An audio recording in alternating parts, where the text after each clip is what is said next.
Well, I just thought I'd pop back, and yeah, we're still waiting for tank farm activity.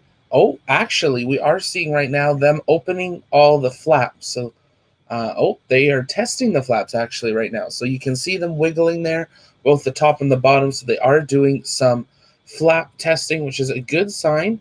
Road is still closed, everything's still active. So it does look like they are proceeding with some sort of testing prior to spooling up the tank farm at this time.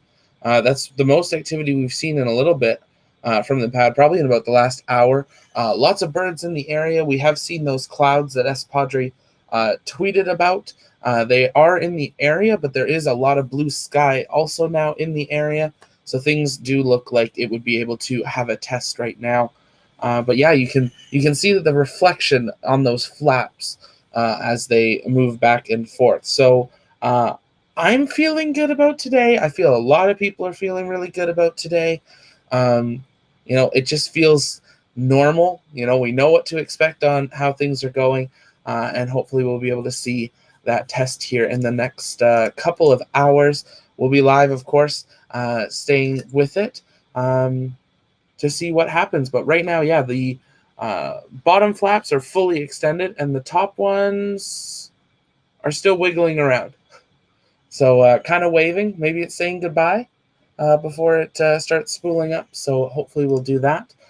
If you are new with us, welcome again. My name's Zach here at the Launchpad. We try to cover everything space flight, space engineering, and the future space. And I'm thrilled to have you here with us for our launch coverage of Starship SN10. Um, if you're new, hit the subscribe button. It really helps. We set the goal of 250 subscribers before SN10 launches. So we're definitely on our way there. And I think it's something we can hit based on what we've seen the last couple hours.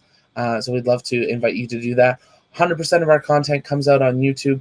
We release some of it over on Twitter and Facebook, but everything is on here. We do interviews.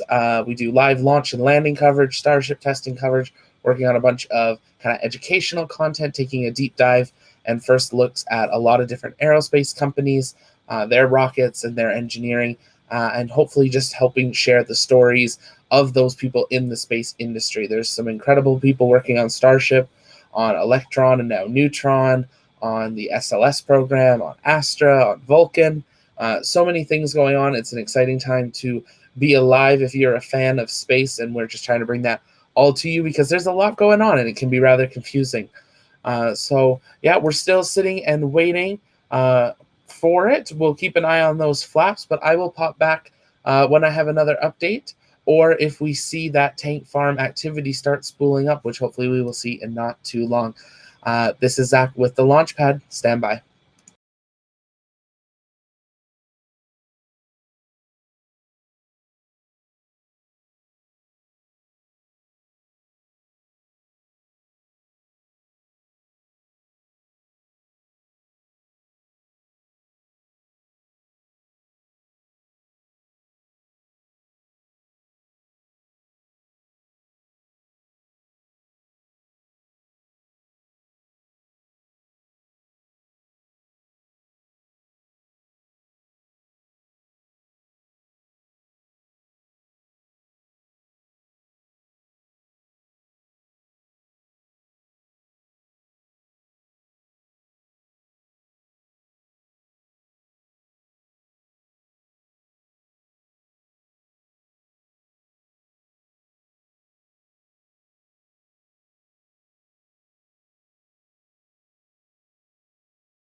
So I thought I would pop up on again. We are still waiting to see that tank farm activity spool up. If you join us over on Twitter, we just tweeted a picture from Mary Liz Bender of Cosmic Perspective. She's set up on the beach, and really awesome to see just how full the beach is. Lots of people very excited to see SN10 finally launch, hopefully later today. Waiting to hear any updates from SpaceX at this time. They haven't posted a link yet for YouTube. Last time they did that, they didn't even put it up prior to going live. They just went live and then put the link on their site. So we're still waiting to see what is happening there. Right now, the view is clearing up, so a little more time will hopefully get even clearer. But we've had some nice birds flying in and around, keeping us a little busy, giving us something to look at. Again, if you have any questions, let us know in the chat. Here answering those for you. The flap testing has paused from what I've seen. They've been left at that fully open, extended Starship look like it would be like when it launches for the last probably about 10 minutes or so. So we're waiting just to see that recondenser activate, and then hopefully we will see that shortly, as that will really get us onto the clock and get us ready to go. If you are joining us over on Facebook or Twitch, just dropping the link to our YouTube in the chat. Come on over, hit the subscribe button. We're trying to hit 250 before the Starship SN10 launches today. I'd love to invite you over here. Check out our exclusive interviews, our weekly updates. Weekly updates hit a pause for the last couple weeks with everything Inspiration 4 happening, but those will be resuming later this week. Through the weekend, and lots to update on with everything from Rocket Lab to SpaceX. So lots of exciting things to talk about there. Again, just in a waiting game as we wait for tank farm activity, and then it'll go from there. But the weather is looking good. The pictures from the beach, it looks like beautiful blue sky with just some light fluffy clouds in the region. So we are waiting to see when SpaceX will proceed. Let's see if I can actually pull this up here or not. Let's try this button. I want to bring up this picture here if we can. Oh, not that one. Let's see here. Give me a moment.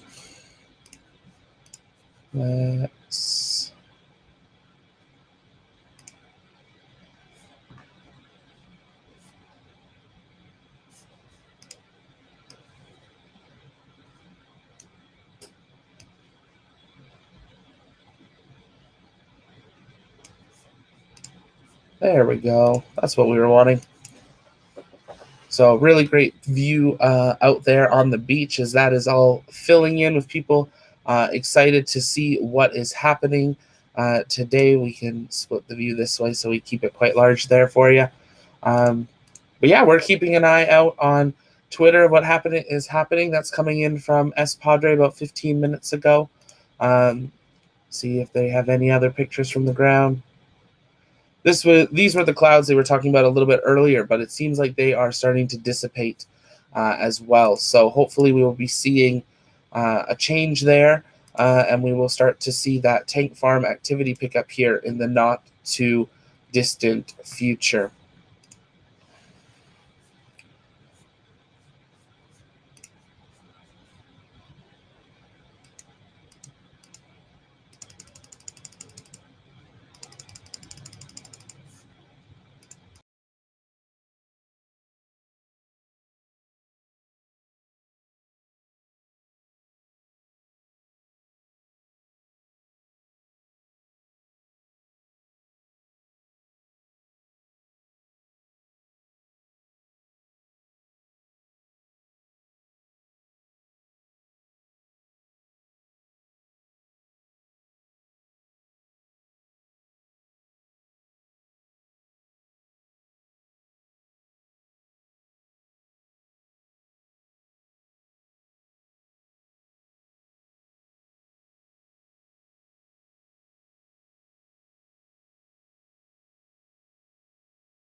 let's try that again. There we go.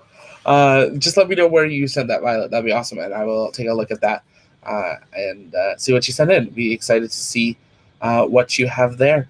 Again, if any questions about SpaceX Starship or even just anything space, we're hanging out, just talking about it as we wait for that tank farm activity to spool up, and we will go from there. So I'm going to take a quick break here, run and grab a refill of water, and I'll be back here in just a few moments. Stand by.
Well, again, good morning, good afternoon, good evening, depending where you are watching from. We've seen a new wave of people jump on, so I thought I'd just come on and say hello. My name's Zach. I'm the host here at the Launch Pad. Here at the pad, we cover everything space, space flight, space engineering in the future space. You're watching our live launch coverage of Starship SN10. Everything has been proceeding like we expected, and we're just waiting for that tank farm activity to spool up. We did see about 30 minutes ago one of the big dishes over just down the road from the testing facility get redirected and aim at Starship SN10, which is a very good sign that they're proceeding along. We saw that flap testing about 15-20 minutes ago, and it's that ever-waning game of seeing when tank farm activity will start. That's when we can really start to have an idea of when everything will go. SpaceX, still no update on their website with like a link to click to watch their stream, but it still is saying that they are targeting an attempt today. So we're waiting for that. While we're waiting for that, let us know in the chat where you're watching from. If you have any questions, if you're new here, make sure to like us on Facebook if you're watching there, and then make sure to also join us over here on YouTube. Click the subscribe button. Love to see you over here. If you're watching on YouTube, click the like button as well. It really does help the video reach some more people. If you have any questions, ask them in the chat with the hashtag AskTLP. Those can be Starship questions, space questions, SpaceX questions, and I will try to have answers for those as well. Again, today we're going to be seeing a very similar test to what we saw with SN8 and SN9, about a 10-kilometer altitude test of Starship. This will be the third test of the Starship prototype for it, and we're just waiting to see that happen. The big difference with this test is they will be using 3 engines during the landing burn to try to have a successful landing this time. The first time with SN8, we saw that they had that issue igniting the second engine. It was kind of turning it on and off, and it did do the kick maneuver and kind of get vertical. It just didn't have enough force and thrust to slow it down enough for a touchdown. SN9, the second engine didn't ignite at all, and that's where we saw it kick to the side and kind of almost belly flop into the ground. So with that, Elon, after a number of people were tweeting out like, why don't you just light all 3 and turn one off if you don't need it? Had a pretty good response. We were too dumb. And that's what they're going to try now. So quick turnaround. We're pretty much a month to the day of when we saw SN9 fly. So very quick turnaround, especially when you think they had so much of the pad to clean up, make sure everything was safe. And SN10 has been on the pad since.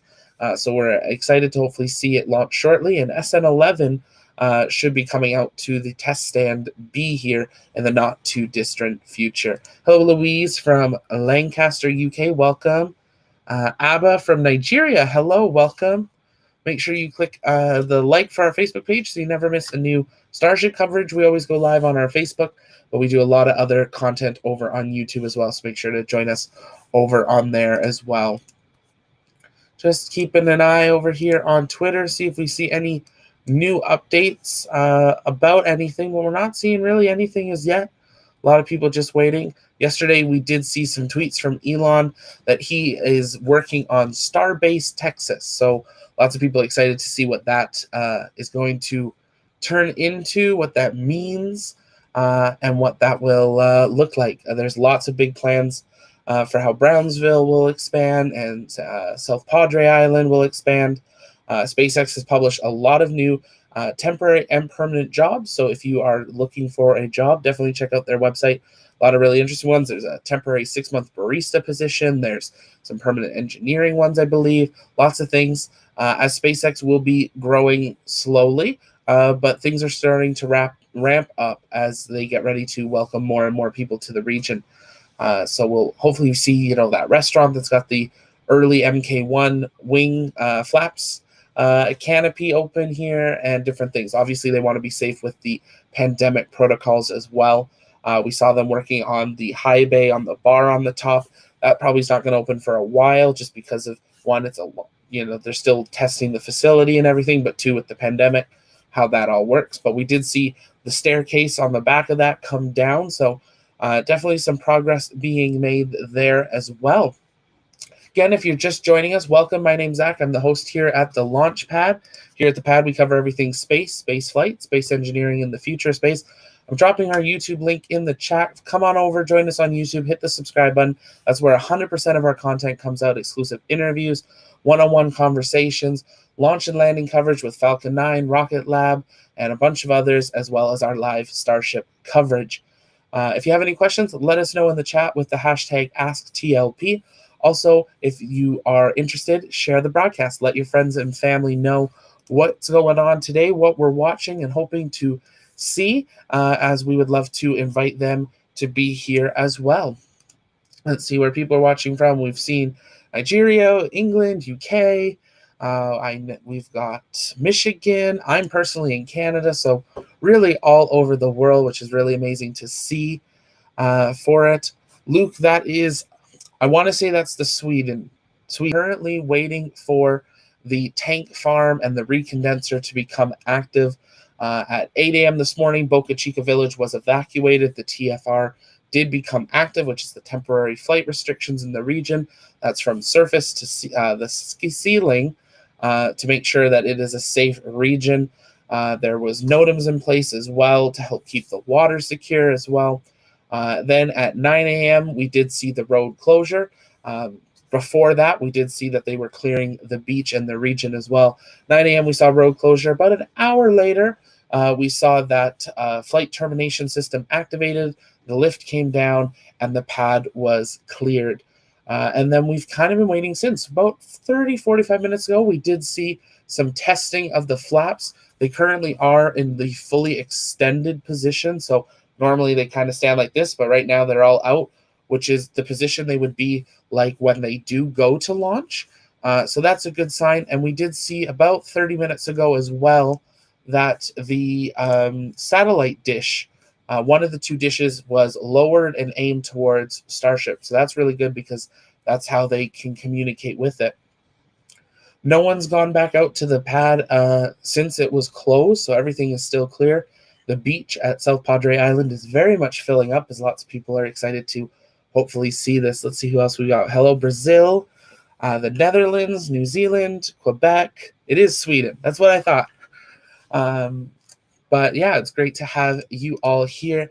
Again, if you are new, welcome. My name's Zach. It seems like we might have been shared out somewhere. Lots of people jumping on at this moment.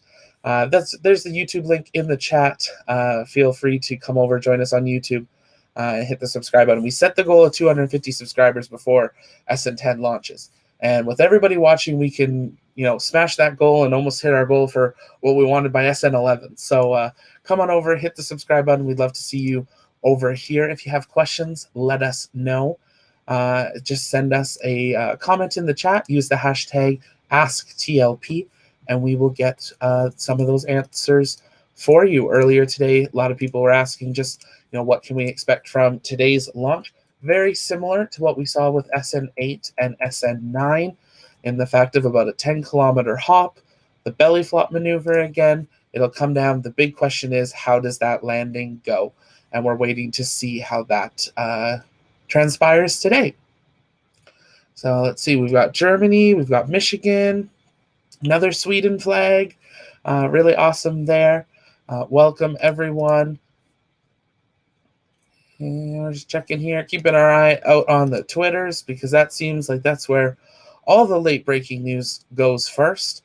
And nothing really as of yet saying anything different. We're just kind of in that pause and waiting game. While we wait, if you've got some time, head over to our YouTube channel, check out some of our interviews with the Inspiration 4 competitors. We've sat down. We've got a couple more coming out today as well. But we had the privilege of sitting down with Jared Isaacman just after the announcement of Inspiration 4. We've sat down with 5 or 6 of the different competitors as well. Some really incredible ideas and really passionate people. If any of you know Cosmic Perspectives, we sat down with Mary Liz Bender a couple days ago, and wow, what a journey she has been on. Definitely check that out. You're not going to want to miss just the inspiration behind her story. Let's see, we got Avon, UK, Las Vegas, Alaska, hello. Another Sweden, hello. Lots of Sweden today. That's very interesting. What time roughly is the launch, Zach? Great question, Mark. We don't have an exact time right now. We're waiting to see either some ground tank venting or the tank farm activity. Once we really see the recondenser become active, that's when we'll know we're within about 45 minutes to an hour. So at this point, we can say, 45 minutes to an hour, but we haven't started that count. So we're still waiting to see what happens with that. Once that becomes active, that's when we can kind of start to estimate where we're at in the count. Obviously, the big part of when we know where we're on in the count is when SpaceX actually goes live, and we'll make sure to patch that in here. The moment they do, generally the last 2 attempts, they've started their live stream with 3 to 5 minutes on the clock, and lots of amazing camera views there. So we're waiting to see that. Hello, Australia. Oh, some other flags. Let's see. I want to say Greece. You guys challenging me today. I want to say Greece, maybe. Colin, is that Greece? Martin. Ooh, Martin, you're going to have to let me know where that one is. And so is Soab. Sorry if I said that wrong. I'm sure I did. Gotta let me know where those flags are. Actually, if I hover over them, does it tell me? No, it doesn't. But yeah, we're waiting to see. While you wait, also in the description, you should see the link over to our Launchpad shop. We've got our launch day promo code, literally promo code launch day. It saves you 10% on your order. And we've got our Starship Orbital Launch Facility, some of our Falcon 9, our SpaceX designs. Check them out. We got a bunch of masks that are really amazing, really light, but effective, and can just share a little bit of your joy of space while you're out and about with everyday people. We got some towels, we got wall art, we got some Saturn V stuff, whole bunch of options. So you'll want to check that out. I'll actually bring that link here over for you in just a moment. What time does it launch? Great. Yeah, Bobby, we're not too sure just as yet. We're waiting to see that recondenser become active, and then we'll be able to do a clearer countdown. Once you start seeing it saying tank farm activity up next, things like that, that's when we'll have a much better idea of where we are at in the count, and we will go from there. Just drop the link in the for our shop in the chat. So if you want to head on over, take a look, see if you want to pick anything up.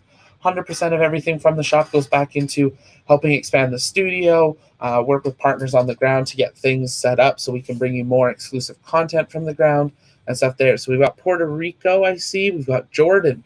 Okay, I knew it was somewhere in that region. We've got USA, lots of USA today, lots of Europe today. I'm personally in Canada, so again, let us know where you're watching from. If this is your first time, why is it hazy? Because of fog. We did have quite a bit of fog this morning. It's actually cleared up quite a bit. This camera that you're watching from is about 6 miles away actually from the pad, shooting across an inlet to a bay and then over quite a bit of a nature preserve. So in Texas, with the one you're seeing, there's the humidity, then there's the weather temperature, and then we had fog this morning. So the fog, I would say, is pretty much all broken up at this point. And what you're just seeing now is just that atmospheric distortion because of the heat and the humidity. It does clear up generally through the day. Sometimes it gets a little bit thicker again in the afternoon. But hopefully by then we'll be either done or we'll have SpaceX's live feed. We are working on hopefully having some other camera feeds coming up in the future. We're working with some people to see what we can make possible on the ground. So if you live in the Boca Chica area, whether you be interested in partnering with us working on live cameras, or even if you're just a photographer or videographer, either in Boca Chica, Kennedy, in California, or anywhere around the world, if you got a launch pad near you, feel free to reach out. Launchpad is a community of people. We want to build that just love space and love sharing what is happening around the world. So connect with us. We'd love to share your content. If you're on YouTube, down below, you can see the link to our Discord. I'll drop that in the chat here as well. Come on, join us over on our Discord. That's where you can kind of get behind the scenes. Right now, our Discord's fully open to everyone. We are working on building our Patreon, but we will always have a large portion of our Discord open to the public for free. But some of the behind the scenes and stuff we'll share with our patrons probably starting next month or so. But we just really want to build this community of people that just love space and everything that's happening. There's a lot of testing we're going to see, a lot of firsts this year and next year, and we're excited to have you with us. Hello from Alaska, watching from the Space Coast. Extremely jealous of you there, Curtin. We got another Florida. We got Belgium. Hello. It's great to see you all. But yeah, feel free to come over, join us over on our Discord. That's where you can get early access to some of our videos, know up who's coming for interviews, submit your questions for the interviews, and sometimes even kind of watch the behind the scenes of it.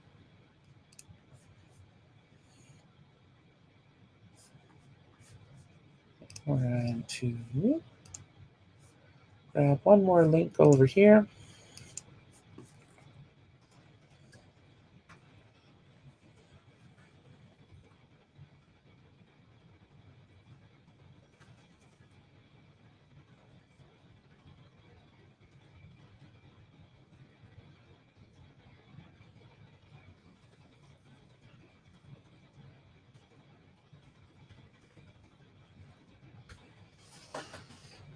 Hello, UK. Morocco, amazing. Another UK. India, hello, greetings. Thank you. It's great to see you all here. We're excited that you're here. And yeah, we're kind of just sitting in that waiting game, unfortunately. A little bit more Kansas, hello. Yeah, so if you have any questions, let us know in the chat. Love to answer those for you. We had some great questions earlier this morning just about what we were expecting to see today before we really kind of saw any of the flaps building up or anything like that at this point. So yeah, I'm going to probably take just a quick break here, just go grab a refill of water, and I'll be back here in just a couple of minutes. This is Zach with the Launchpad. Stand by.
And that is what we have been waiting to see. It's hard to see on this camera, but I can confirm from some other feeds that I am watching that we are seeing the early stages of tank farm activity for it. So we are starting to see them spool it up. I'm just seeing when that actually started here. But we are seeing the recondenser active, which means tank farm activity hopefully will not be too far away. Right now, it's just a little bit of venting, but it's the start of it. We are seeing the grass skirt venting as well. So we should see some more activity here come up. Now, while I took that quick break, I did see a bunch of comments come in here. So hello, Kansas, Sacramento, Holland. Thank you, India, UK, another India. Beach, Florida, Delray Beach, Florida, welcome. What change has been done on SN10 compared to SN9? Great question there, Felipe. So not a ton of changes physically. On SN10, there are a lot more heat panels, heat shield panels on it for testing on different places than they have put previously. We are seeing some that are on the flaps themselves on both sides and different things there. There are two different sizes as well we have seen on the flap. So doing some testing there of what's going to work, because at some point, one whole side of Starship will be covered in black heat tiles. So it will look very different from what it looks like now. Other than that, they haven't changed a lot. The biggest change they're going to do is actually in their landing maneuver. So when they are belly flopping down and they want to do that kick stage to land, they're actually going to ignite all three engines this time to do that kind of flip back vertical. And then should they have two good engines, they will shut down the third. Just that way they have a backup, because that's what the issue has been on the last two of them. So that's what they're going to do. Stupid question, but why is it foggy smoking? Not a stupid question. It's a very valid question. It's actually cleared up a lot since this morning. If you go back to our earlier stream overnight, you can see what it was like this morning. You can barely see Starship. But that is right now what you're seeing isn't fog. It's going to be atmospheric distortion just because of how far we're shooting. That is a 6-mile view and also very zoomed in on that view.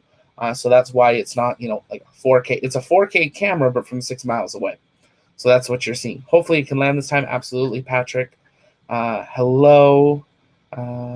I don't believe it is fueled yet. Correct, Mike. It has not fueled yet. We'll know it's fueled. Ooh, the recondenser is really picking up here. I just want to make sure that we're going to, there we go. There's that recondenser. You can see really picking up.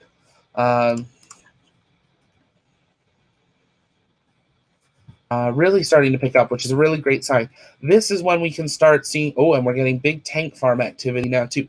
This is when things start to get exciting, because this means that things are actually underway, under momentum. So share out the broadcast, let people know that tank farm activity has begun, because that means we're no longer sitting and waiting. It means they are going for an attempt at a launch, which means they will start fueling Starship here shortly. So we are waiting to see the propellant loading now. That's the next thing we're waiting to see. And that is when we will start to see some condensation and some venting from the Starship itself. And after that, it's engine chill, and then we are waiting for a test. And so things are really starting to spool up here on what we're expecting to see. What this does mean is it does put us on kind of a rough countdown clock of within an hour from now for when we could expect to see a possible launch attempt. So we're waiting to see what happens with that. And we're just opening a couple different links here so we have everything ready.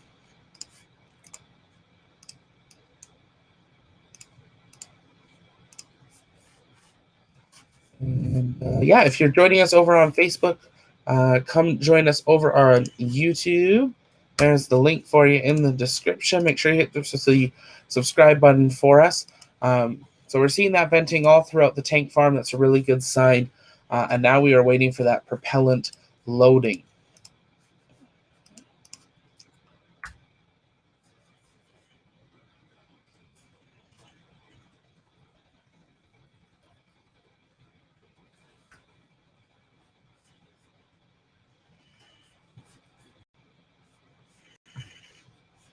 you have any questions, let us know in the chat, and we will answer those for you as we wait to see things really start to spool up here.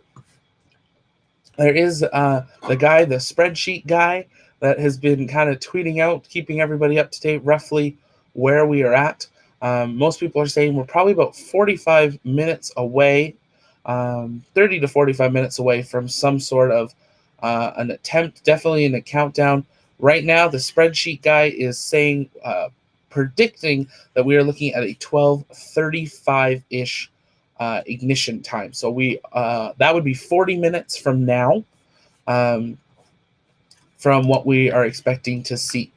If that would be true, then we will be expecting to see the fueling and loading here, not in the too distant future, but definitely in a countdown with the amount of fogging and tank farm activity that we are seeing in the stream.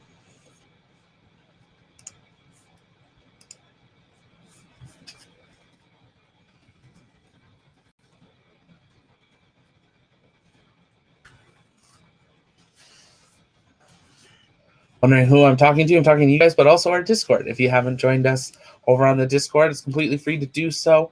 Feel free to come on over. We'd love to have you join us. I'll drop the link in the chat here. Really great community. Get early access to new videos, help scripting future videos, suggest ideas, know when we're doing interviews with people so you can submit questions, and lots of different things. So exciting time to be watching. Lots of things happening with Inspiration 4, Dear Moon, and different things there. And it'll be hopefully a good day here. The weather has been beautiful today, just like the last two launch days. They've had beautiful weather on those days, so nice clear views and videos. And we are waiting to see what happens here today.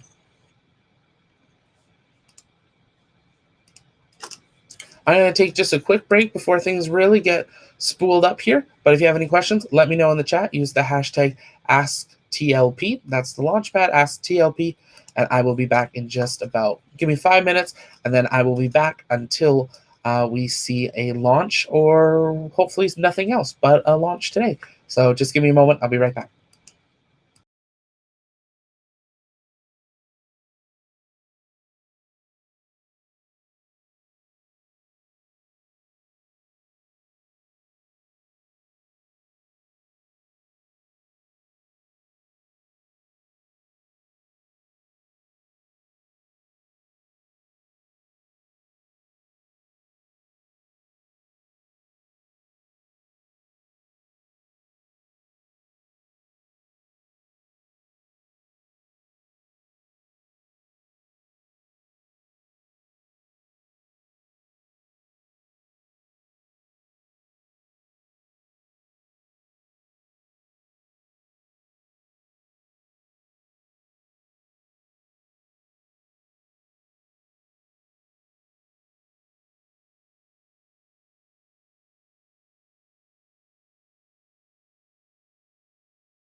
Well, hello everyone. If you're just joining us, welcome. My name's Zach. I'm the host here at the Launch Pad. Here at the Pad, we cover everything space, space flight, space engineering, and the future space. You're watching our live Starship launch coverage for the Starship prototype vehicle SN10, serial number 10.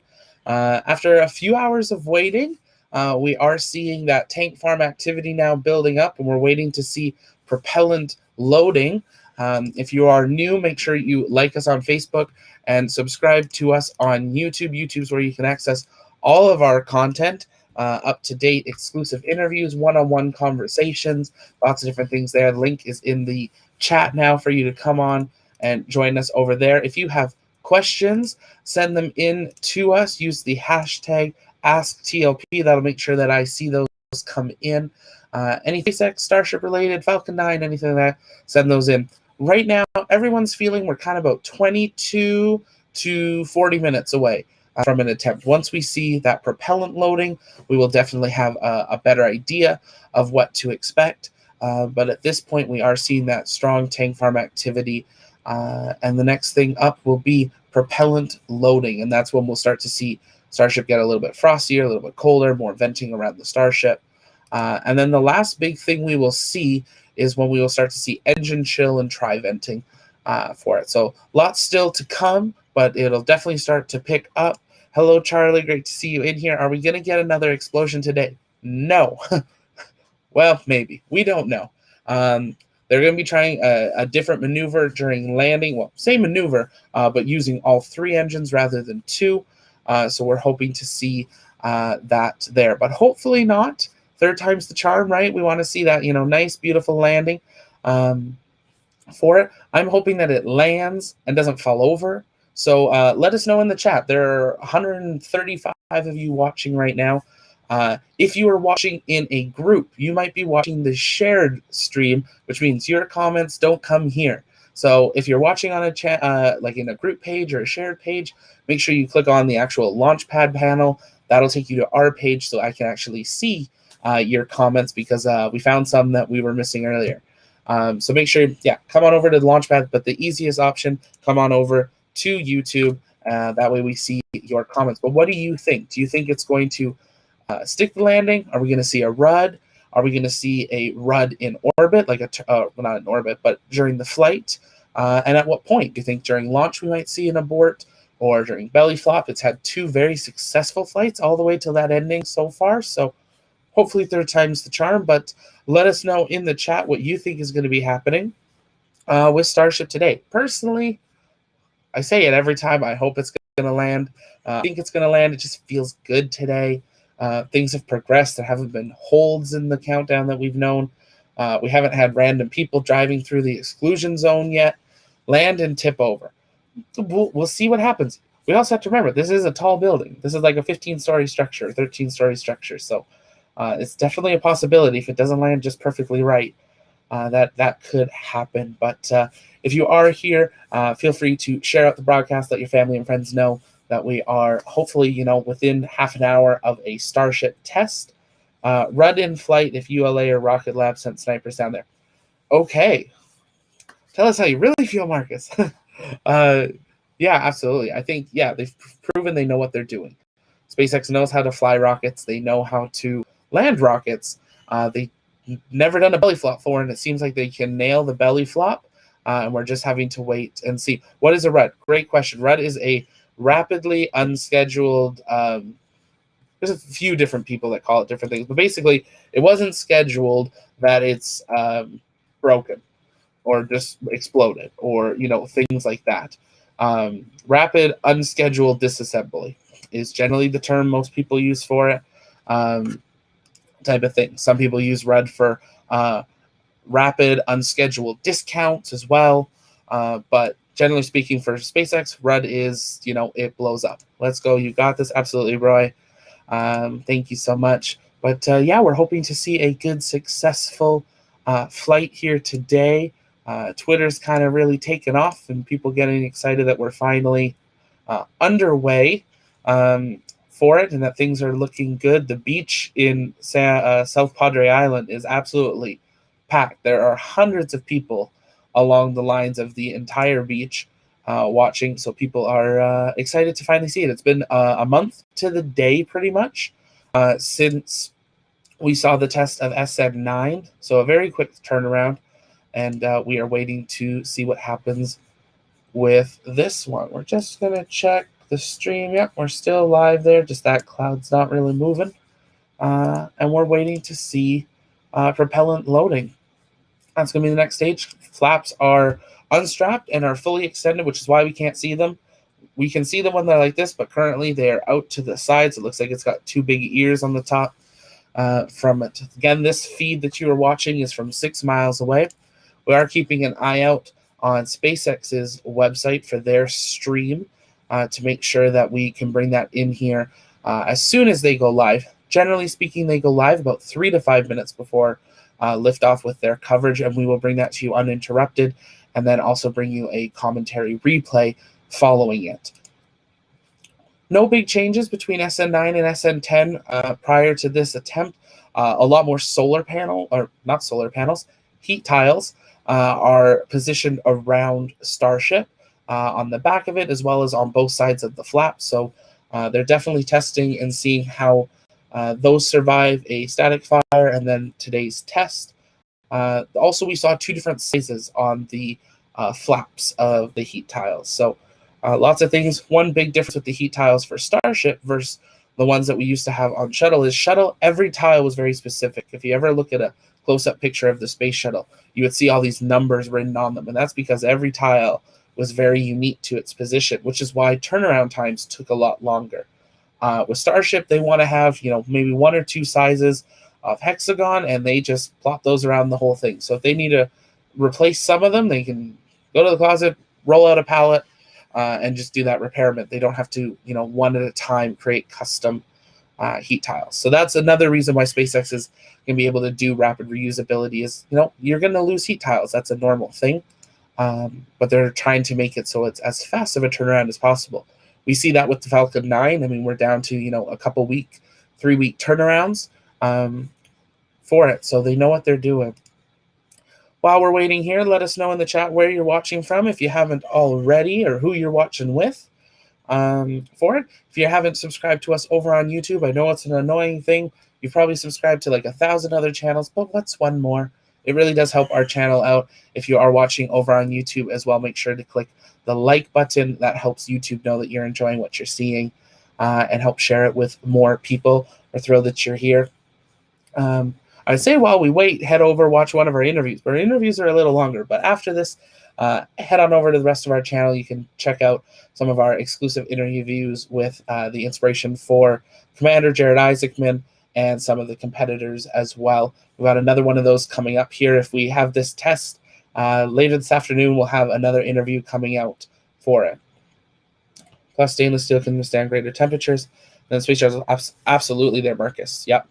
Which is, I think, why we're seeing Rocket Lab also now go with what appears to be a stainless steel design for their new Neutron rocket. So if you hadn't seen that on social, we'll be talking about it a lot more in our next weekly update, the Launchpad News, coming out on Monday. But that is going to talk about the announcement from Rocket Lab's founder and CEO, Peter Beck. Really interesting announcement video where he literally cuts up his hat, blends it, and eats a piece of it. But he announced that they said they were never going to do some things, and they did those too. And they announced their new Neutron rocket, which is a 8,000-ton rocket that will carry low Earth orbit, Moon, Mars, I think it said Venus, lots of options with it. It is a mass constellation builder, and it will also be certified for human spaceflight. So Rocket Lab really picking up and getting into the game. Competing with SpaceX. If you look at the pictures of Neutron, it has landing legs very similar to the Falcon 9 and stuff, and some fun tweets from Elon of those look familiar and stuff. So, but it's great to see some competition come in because that's just going to help push the space industry and humanity further. Can't wait. We're watching in the UK. Welcome. Great to see you, Taz. I hope I said that right. And we have David from the UK and Suzette from South Africa. I know Marcus we've got is from Florida. Charlie, I want to say, is in Ontario. I'm wanting to say Oakville, but I think that's wrong. Lots of amazing people all over the world watching today. and we're thrilled that you're here with us. Right now, based on kind of what earlier things were saying, we might be about 20 minutes or so. But according to kind of the guy that's been pretty good at predicting things, is that the tank farm activity has spooled down. We don't see that big cloud like we were seeing earlier, so we might have entered a hold at this time, but we're not too sure as of yet. We're waiting to see, but it's definitely not near the tank farm activity. Hi from Blackpool. Hello there. And that's Roy. Hello, Roy. Hello, Chili from, I'm going to say that wrong. Scrolls. I hope I said that right. Hello from Oregon, Christopher. Hello, welcome. Great to see you all here. Thank you for, just being with us here with the Launchpad. If you're new, make sure you like us on Facebook, subscribe on YouTube, follow on Twitter, all the stuff. It's 2021. We know what we're doing, but we'd love to have you as part of this community. We've got big plans for what's in store for this year, and we'd love to have you along for the ride with us. Originally, we were thinking about 20 minutes from now for an attempt, but we are seeing that tank farm activity spooled down a little bit. That doesn't mean that they've aborted or anything. It just means that they've, slowed down possibly the speed of the countdown. This is a test vehicle. That's one thing we always try to make clear and share is we are watching something that you normally don't see. When you think back to Apollo or the shuttle era, during the shuttle, a few photos were taken in the entire testing stages of the shuttle. With this one, because of it being on a public road and also being like 15 stories tall before it's even on super heavy booster and stuff, it's very public. You can see it 6 miles away, which is the camera you're seeing, which is from the city on South Padre Island. Is very visible. And it sounds like from what Elon was saying last night on Twitter in response to some other camera questions, that he's excited that people want to watch it and are excited that people are following this journey so closely, because we really are seeing the future of space flight and humanity becoming a multiplanetary species. Watching from Mars. Okay, welcome. How'd you get there? Does Elon have starships that actually work and he's not telling us? We got Columbia. How's the tower? Oh, okay. There we go. Watching from Mars. Come here. Oh, well, we're trying to. We sent Perseverance. Did you get our message? There's encyclopedia and stuff included on it. So great to see you all in here. We are still seeing a little bit of venting from the farm, but not a ton.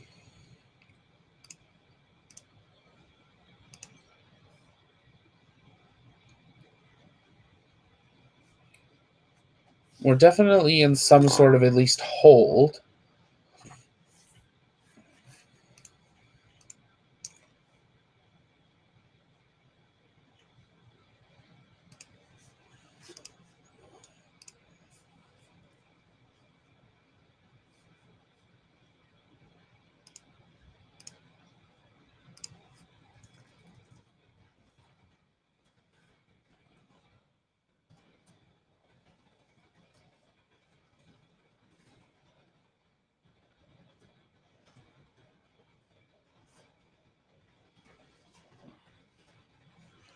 We're going to put that up because we don't exactly know what we're in, but that tank farm activity has definitely quieted down from this. Hello from Finland, Plano, Texas. This is awesome. Thanks so much for that, Mike.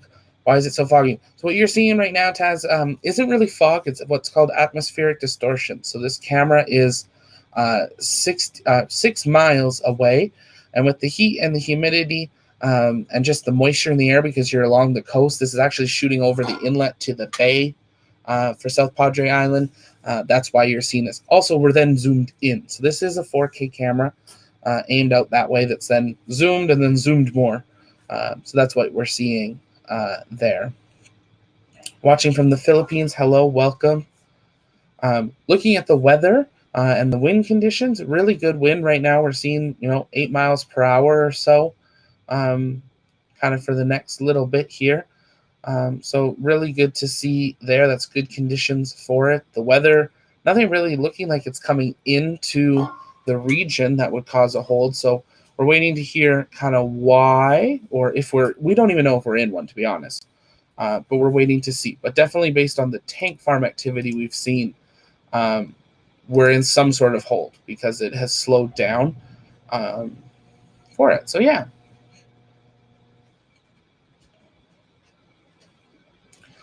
We have not seen any fueling yet of Starship, so we're waiting to see that. Have any questions? Let us know in the chat.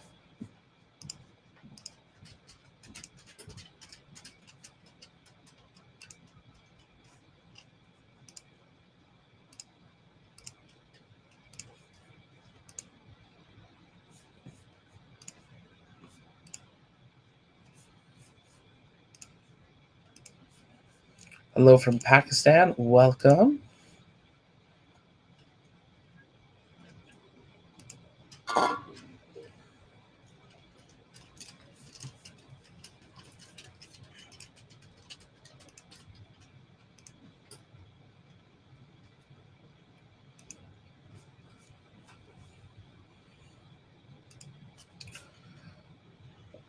So yeah, if you are just joining us, you're watching our live Starship launch coverage for Starship serial number 10. Everything has proceeded pretty well today. We TFR active, Boca Chica evacuation, the flight termination activation, we're arming, then the pad being cleared, and everything. And then we finally saw the recondenser and tank farm. We are still seeing some venting from the tank farm. That little bit of white right at the end of the red bar, if you go straight up, you can see a little bit of white venting there. So the farm is still active. It's just definitely not near as active as we saw about 5 minutes ago, 10 minutes ago. So we're waiting to see what happens with that. How long it take for the loading of the fuel tanks, gas tanks? Great question. Generally speaking, the fueling takes, well, it ranges depending on kind of if there's holds or things. Generally speaking, once from when we've seen the recondenser, we're 35 to 55 minutes from a launch attempt. So the fueling in there takes 15, 20 minutes. Now, we also have to remember, though, they're only fueling this thing to like, I don't even know if we know what percent, but it's like 5% or something. They're barely fueling it because they only need enough fuel to go up, and then they belly flop. Well, that doesn't need fuel. And they just need the little bit of fuel, which is in the header tanks for the landing. So they fill the header tanks for sure. Possibly not even full for those, just because you don't have the weight to the Starship. This is very much just a shell for it. So things like that there. But for this kind of 10 minutes, 15 minutes, it's not too quick. It's not too long. When we start seeing them doing the testing of the super heavy booster orbital testing, fueling will take a lot longer because you're going to be filling the whole booster, filling the whole Starship. There'll be a lot more weight to Starship. That's the other thing. Right now it is that shell. You don't have all those interiors and the cranes and the people. So that will change quite a bit for it. But while you're talking about that, let me bring up a video here that kind of shows you how the fueling system works. Let me pull this up. Now, this video was not by us at the launch pad. This was by Seabass Productions. So we want to show this because I think it's an important answer. It's kind of the question you were asking. So let me bring this up here.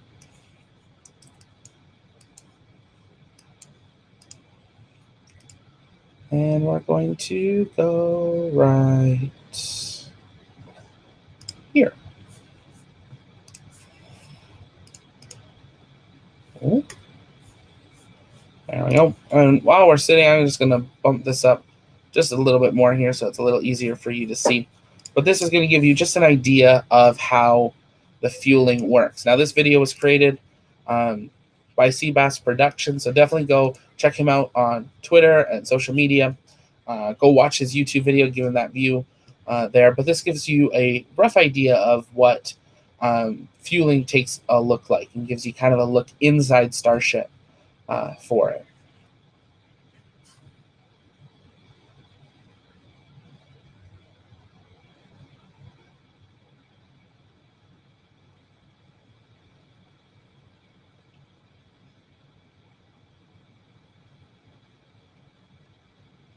You can see that side pipe filling up. That is there. So there's the first header tank filling with the red. And that fills the second tank. And then you can still see that blue pipe going all the way up. Now what you're seeing right where that dome ends, this is now where payload would be. So this could be crew, Starlink satellites, cargo, and then there's the last header tank at the very peak of the Starship. So you can see there's quite a bit of space for it, and this is kind of showing just how much fuel that it would actually have during it. You'll see that ignition and flying. So this is giving you just an idea kind of on the inside of Starship. Really incredible by CPAS. So you can see how little fuel is actually included for one of these type of flights. Now the big thing is you'll see here once it actually gets to apogee and does its flip, you'll also see here the throttling of the engine. So it'll go from 3 to 2 to 1.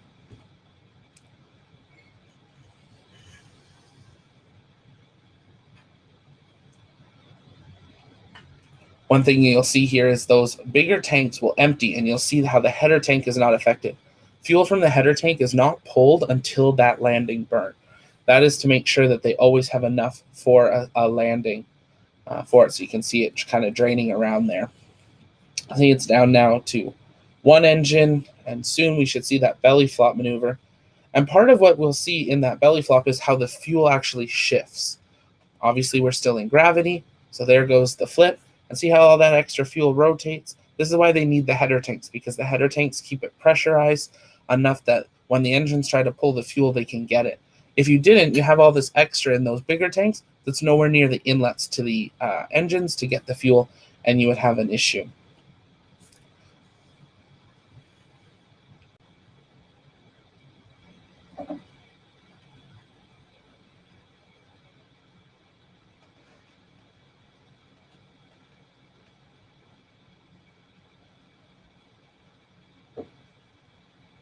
And there's the landing attempt, and you can see now how it drains those header tanks so quickly. And this is what we hope to see today, is a successful landing. And there will be a little bit of extra fuel, which is why every time we have seen Starship land, we've seen that issue of, you know, the explosion, because it has led to a there still being fuel left in it there. Little behind the scenes there as I switch the cameras around. Really amazing video there that really breaks it down. So definitely make sure to check that out and go from there. If you have any other questions, let us know.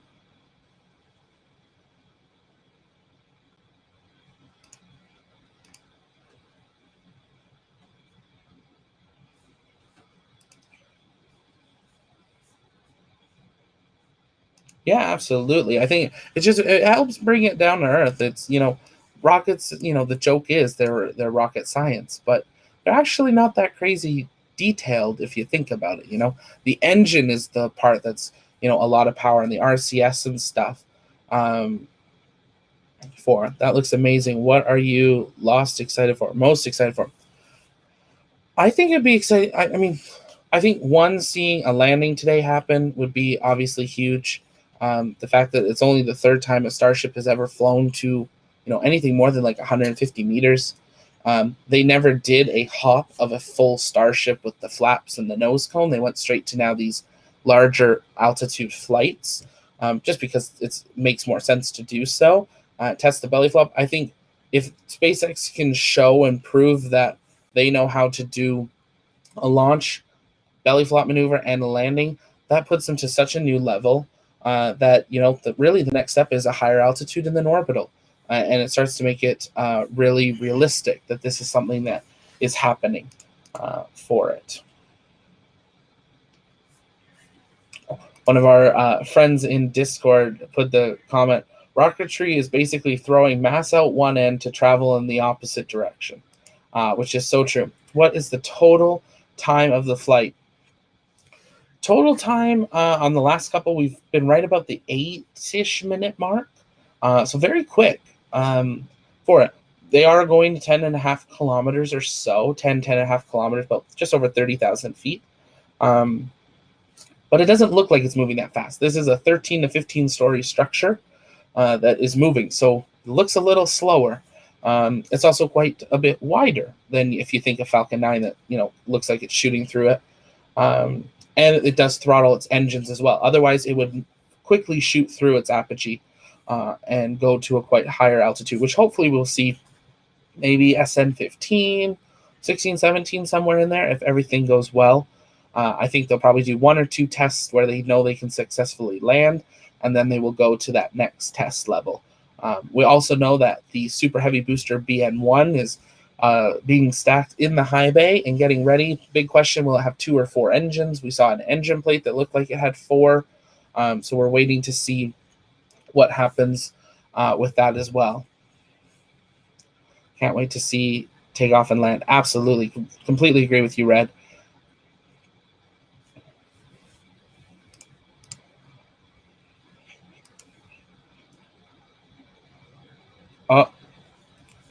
I'm not sure if we can see this. I am seeing it from another one of the feeds that I follow, but there is definitely a car at the pad.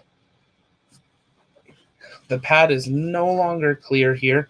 Now, that doesn't mean, they have to scrub the whole thing. We did see a range violation on the last one, but we are waiting to see what happens here. But there definitely is a security vehicle at the pad, but we have not seen anyone else go to the pad.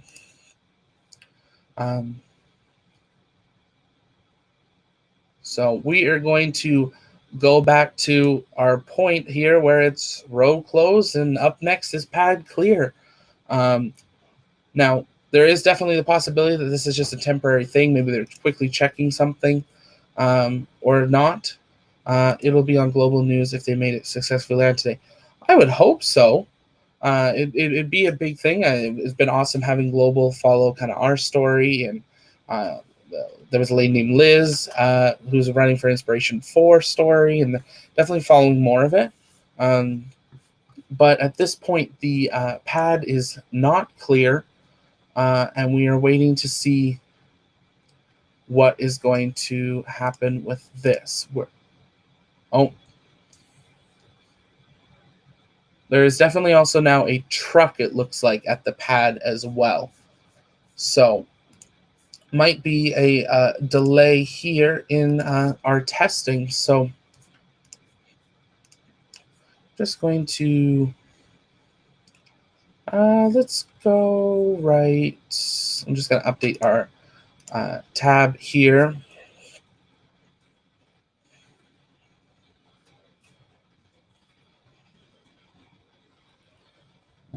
We'll leave it that way.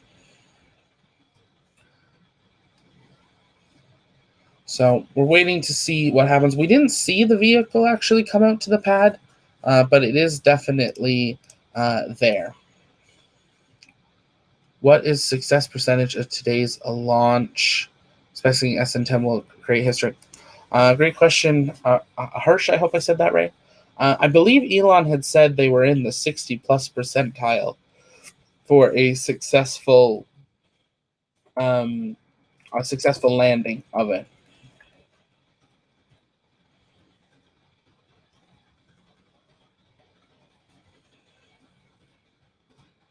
I'm just doing a quick update here.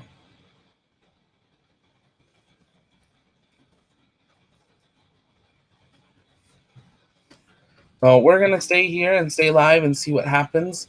As I was saying kind of earlier, we did see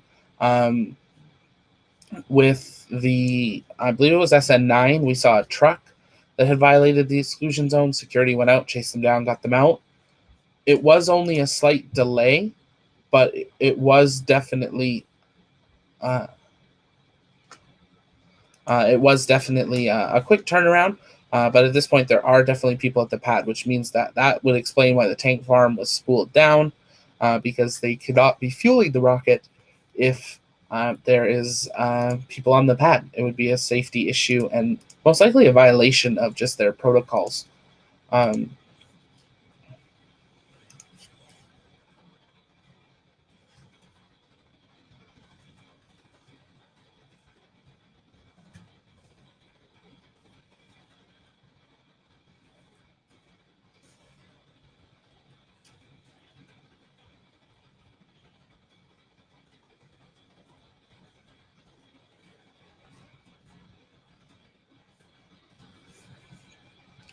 How did you know the update on what's going on in the Starship now? Just like fueling gas tanks and now pad clear.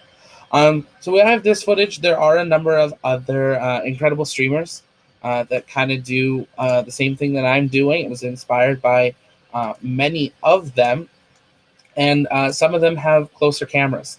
They have cameras, right at the pad and stuff. We're not allowed to use those. We have authorization to use this.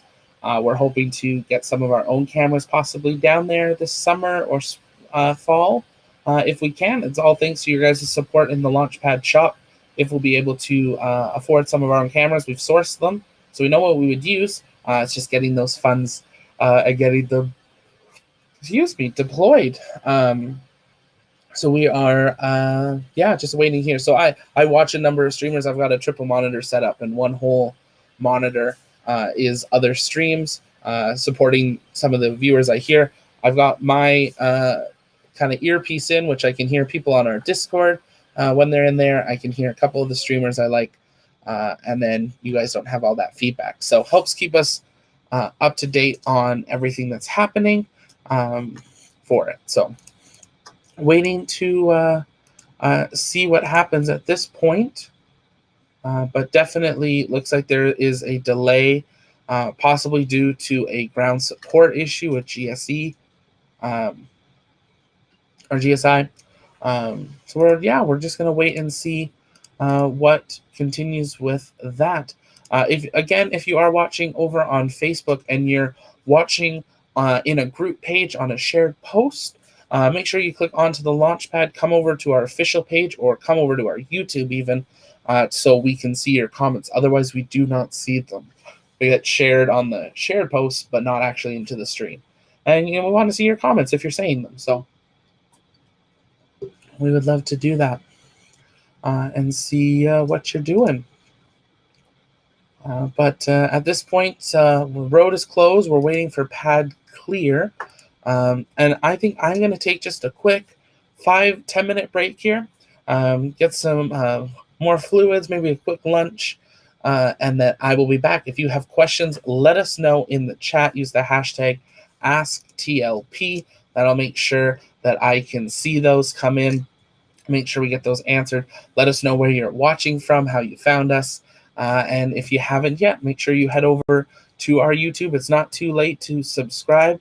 We're closing in on that goal of hitting 250 subscribers before we see the launch of SN10. And thanks to this delay, we definitely have some time that we can still hit that goal. So we'd invite you to come over. We are 46 away. So we've got over 130 of you watching right now. So click the link, hit the subscribe button. You can feel free to still watch on Facebook, but hit the subscribe button helps us. Once we hit that 1,000 subscriber mark, it gives us some more opportunities to share our info more. We had a couple people trying to share our broadcast today, embedding it on their pages. We couldn't do that because we don't have 1,000 subscribers. So your subscriptions do really help share this out to more people and stuff there, and we appreciate you doing that as well. Also, a lot of our content we share on YouTube. I know I've said that a number of times this morning, but a lot of exclusive interviews and different things come out on our YouTube channel specifically, and not on our Facebook. So make sure you subscribe and you won't miss it there. I'm going to take a quick break. We are currently sitting at road closed, but the pad is no longer clear, which puts a delay in the countdown. This is Zach with the Launchpad. I'll be back when I have another update just after a quick break. We'll see you shortly.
So here with a quick update while I was having a little bit of a break here, we did see a tweet from Michael Sheets over on Twitter.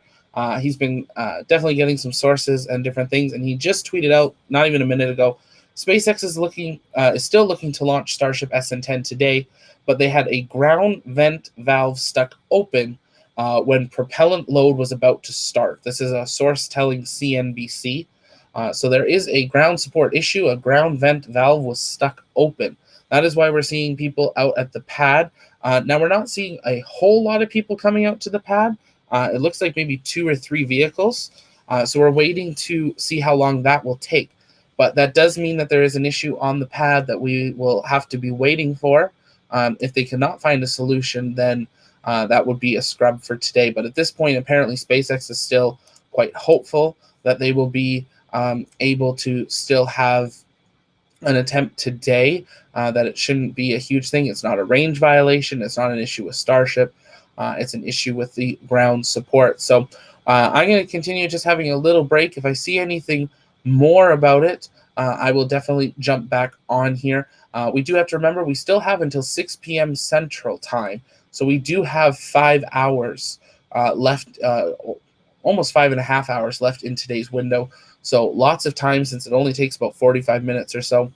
And knowing the last few launches, they've generally happened around kind of that 3 to 4 o'clock range, all the way up to almost the end of it.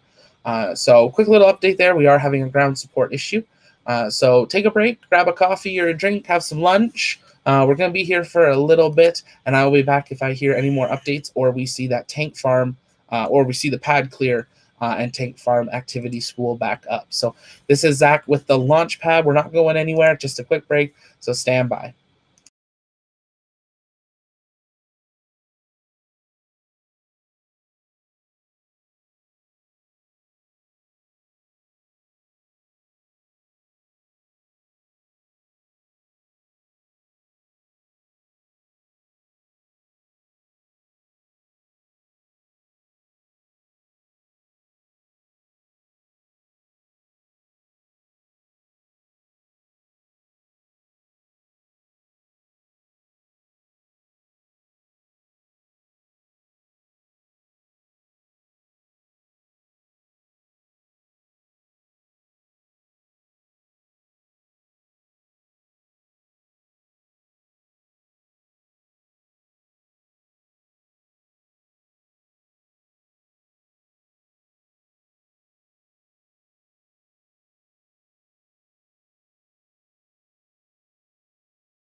So we have seen the security vehicle with its lights flashing, which is always the last vehicle, leave the pad and make its way down towards the road closure. So that means the pad is clear again.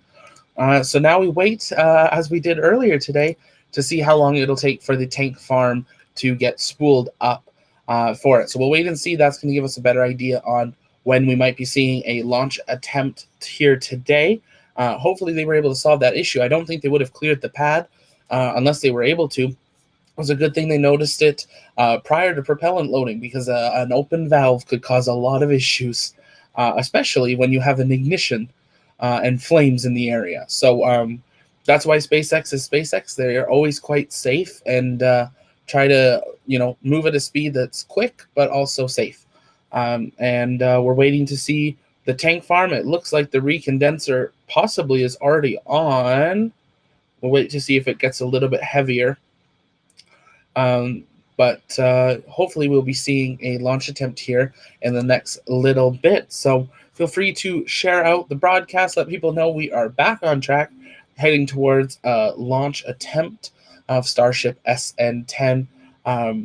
Based on kind of where they were at, we're still probably about 45 minutes to an hour away from an actual launch attempt, but they are definitely proceeding with that attempt here today. Otherwise, they would not have cleared the pad. More vehicles would have come out. If they thought it was a bigger issue, they probably would have canceled the road closure and let people know, like Boca Chica Mary, that she could go back into the village. But they have not done that at this point. Security has cleared the pad again, and we're just waiting to see that tank farm spool up. Again, if you have any questions, let us know in the chat. Use the hashtag AskTLP, and we'll try to get those answers here for you.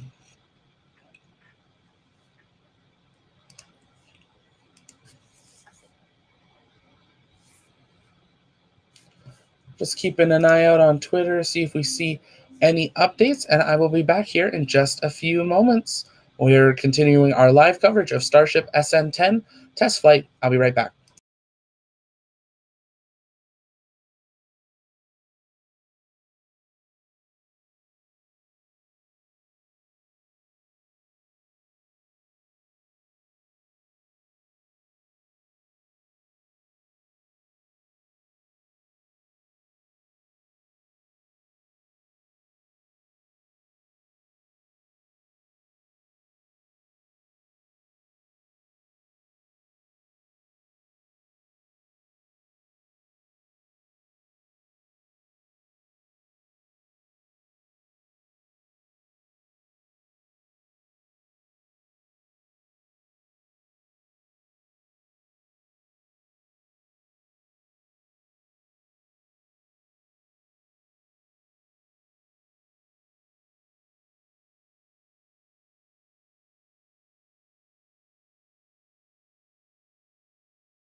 So the sign we have been waiting for a little bit here, since the pad is clear, is now very visible on screen.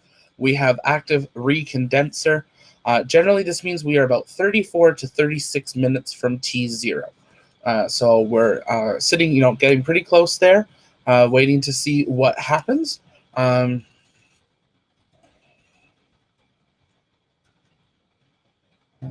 a couple things.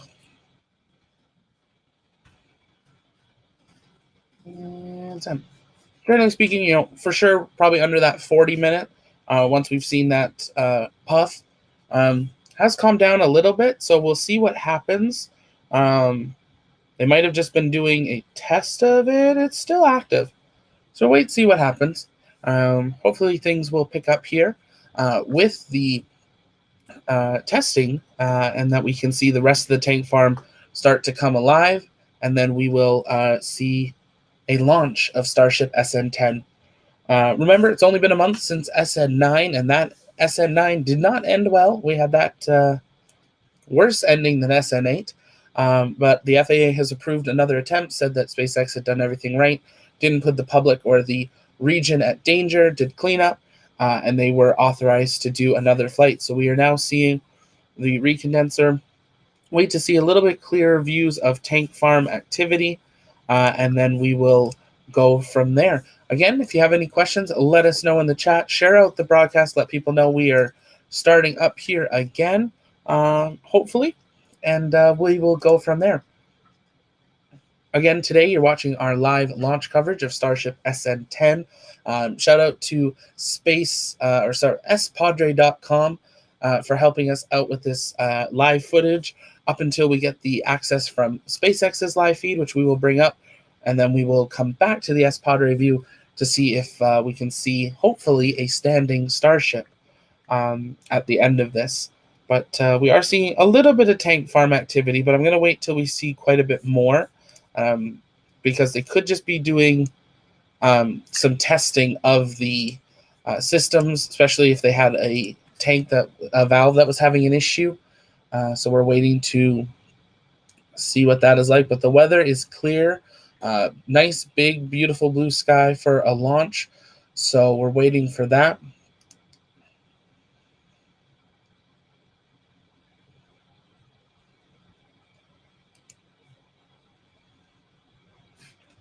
Right now, based on the spreadsheet guy, Adrian Beal, he is saying top of the hour is when we most likely will be targeting our attempt. So that's just under 40 minutes, about 38 minutes.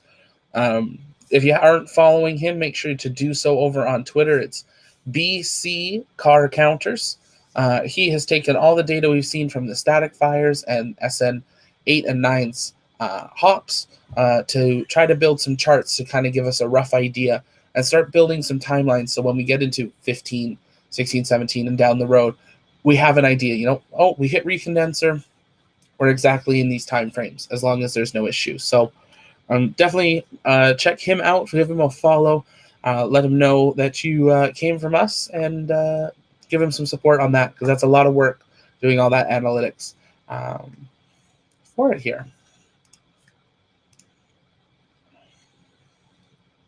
So definitely seeing the tank farm picking up some activity there. Just make sure we're still good there. Yep. And actually, just want to check one thing. Yes, we are in HD. There we go. So at this point, we're waiting to see propellant loading, and that is when we will really definitely get an idea of what is going on. But we are going to click that we have tank farm activity and are waiting for propellant load.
I appreciate that you're on top of seeing what I'm doing. I was talking to our Discord. If you're not in our Discord, feel free to come over. We have a behind-the-scenes comms, and I was talking to one of our friends in there. So I appreciate you catching that. Probably shouldn't have been on camera or explained that, but great call out there.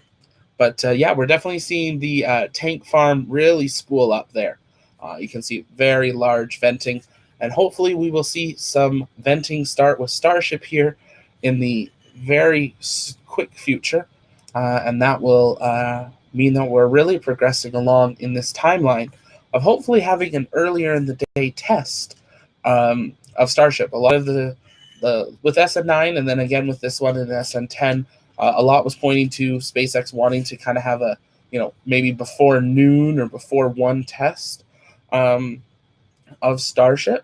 Not really an idea why, but I think, the fact that they can open the road, have their crews back on the pad for a number of hours still in sunlight, probably really good, especially if it's a success that you want to be able to go check out Starship. I think that's one thing that's going to be very interesting to see is how quickly, once a Starship lands successfully, how quickly do people go to the pad? Obviously, if there was a error and a crash and a RUD, then there's a chunk of time that they have to wait to make sure they've safed it. They'll deploy their robotic fire department that they have. We did see Zeus, the robot dog. We finally saw him after quite a while, a few different times this week. So we're waiting to, we'll see if we see him in action at all. But he is out at the pad and is definitely functioning. So lots to see, but lots of tank farm activity right now. So they're definitely spooling up their test here, getting ready.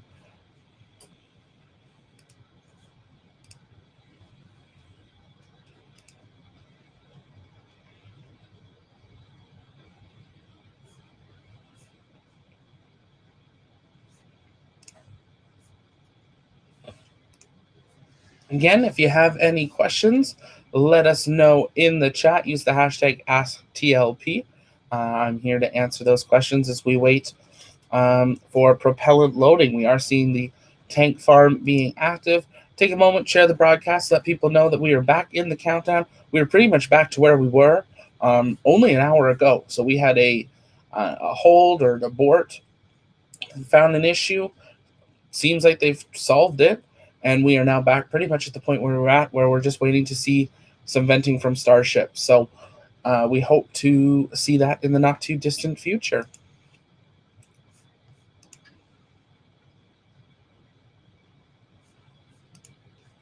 I see that. Let's see. Hello from the Netherlands. Great to see you. Hey, SN10, please take my wife with you. Ooh.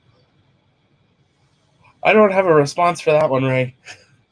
Wasn't expecting that. I mean, is that a good thing? Like, do you hope it's going to, like, launch and land, or some deeper statement there? If it's going to launch and land, I'd go with it, too. Mind you, there's no chairs in there. Like, you'd just be sitting in a big open, like, 6-story tall area. I'm not sure I'd want that. You go up, you hit apogee. Not sure you'd hit any 0G, but you definitely probably, as it shifts, you might shift, and would not be fun. Wait a few more models till we get an interior. Then you can send your wife in Starship. You could actually tell her, sign up for Dear Moon, and then she could go on the first civilian mission. There's announced yesterday, anyone globally can sign up and become an official crew candidate for the Dear Moon mission in 2023, most likely 2024. They're going to take 8 random people from around the world, representing the world on a just under 6 days, like 5 hours and like 5 days and 22-hour mission on a flyby around the moon. Really, really interesting thing about that mission is that it actually is going to launch, do its orbit around the Earth, and immediately go into its translunar burn. It's not going to go into orbit for a bit, get ready, and go. It's just immediately going to take the thrust and keep going for it. It did also give us a rough idea of how long Starship will be on the Super Heavy booster for a moon mission, and that is for just over 2 minutes. So we're keeping an eye on Starship. I am hearing some rumblings that there might be some vapors coming off of Starship, but we're going to wait until we can really confirm that. But it's looking like it might be a possibility that we are starting to see propellant loading.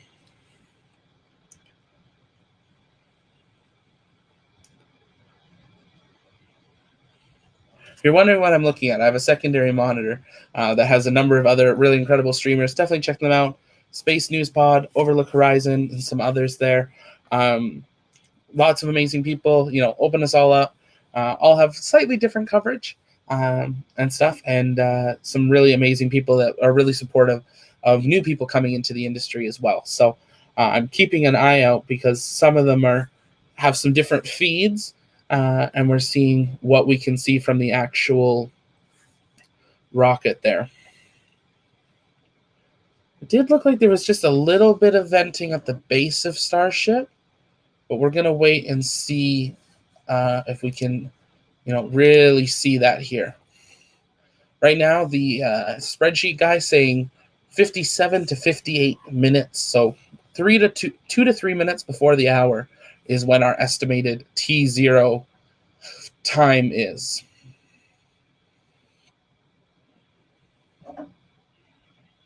So we are seeing propellant loading. We are seeing the start of that.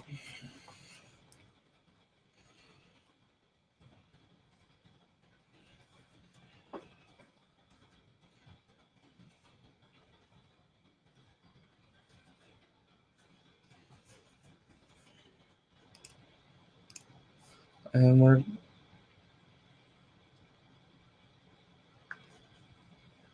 there we go. So now we are waiting to have engine chill. Hey, when do you think the Super Heavy will start to take some serious tests? Well, they're stacking BN1 right now. So most likely we will see, probably in the next month or two, we'll see the first one come out. Obviously, they're going to need a few more Raptors delivered to Boca Chica first, so they can put those onto the booster, and they're going to have to finish the thing. Now, the big question is, will they do testing of just the booster without Starship? Most likely, yes. That just like we saw earlier, Starships won't have like its nose and stuff. Very similar to Super Heavy. For what time is it in Texas? Well, right now they are in Central Time Zone, so it is just after 1:30 p.m. It's 1:34 p.m. right now in Boca Chica, and we're targeting 1:57 to 1:58 p.m. So we're getting definitely closer to it. We saw a little bit of prop loading. We haven't seen a ton of it, but we'll wait and see. Given the time of year and it not being 80, 90, 100 degrees in Texas, we don't see near as much of the condensation and the icing that we did in the summer because of the difference in temperature. It is cooler there right now, so it's not as clear of a difference. But we still will be able to see it later on once it actually starts to really chill. Starship, we'll be able to see some white sections start to appear on the body.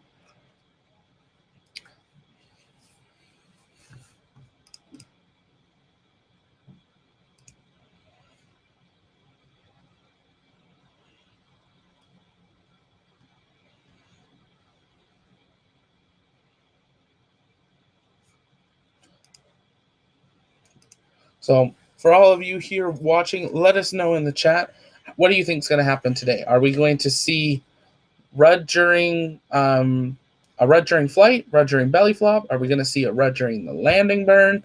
Or are we going to see a successful landing and then it fall over? Or is it going to land? There's a lot of options that could happen today.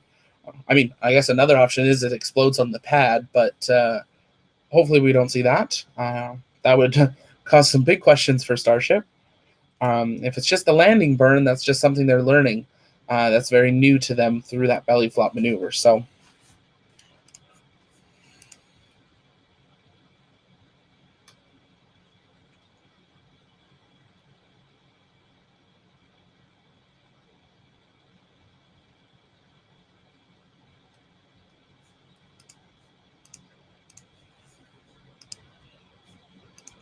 again, if you have any questions, let us know. Use the hashtag AskTLP. I will answer those for you if I have an answer. But right now, you're watching our live launch coverage of Starship SN10, and we are hoping that we will see a launch attempt here in the next about 22 minutes for it. So we're just waiting to see the propellant really start to heavy load, and we'll start to see engine chill, and we're keeping an eye out for the tri-vents. A lot of stuff in the last 10 minutes really starts to show us visually that they're going for an attempt. And then we're keeping an eye out on SpaceX's officials for SpaceX's official stream. They generally go live about 3 to 5 minutes before liftoff with their live camera shots from down the road, on the pad, and actually on Starship. And a flight generally is about 8-9 minutes for it. We'll see what happens with the 3 engines, if that's any different, if they try to do anything different in altitude. But right now on the website, they're saying they're targeting approximately that 10-kilometer-ish height, a little bit less than what they did with SN8, where it was 12.5. So we're waiting to see what happens with that. I think SN10 will surprise us with a landing. I think so too. Things just feel good today. I mean, a lot of people are talking on Twitter about, they had a valve issue, and in an hour we went from, we're almost going to launch, oh no, we have an issue, stop, go to the pad, fix the issue, close the pad, clear the area, start back up, and start fueling. That just doesn't happen other than at SpaceX and stuff. So they are definitely progressing for it, and we are waiting to see what happens with it today, and hopefully we will see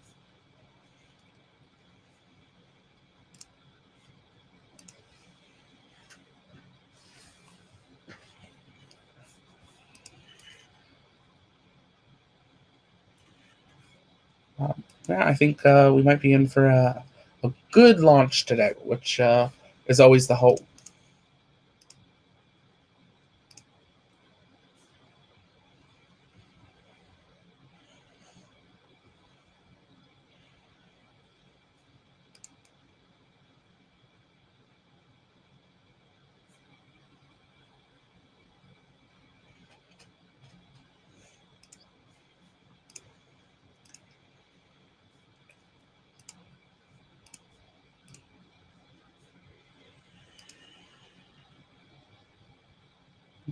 Where? At the bottom?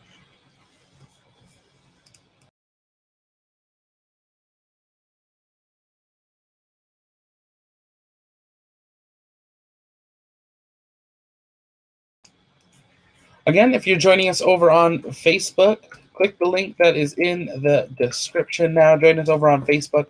Hit the subscribe button. We had the goal of 250 subscribers before SN10 launches, and it's still possible. Definitely still possible. If you guys all come and smash that subscribe button, really helps the channel get to more people. And we are about 15 minutes or so away from the launch of Starship SN10.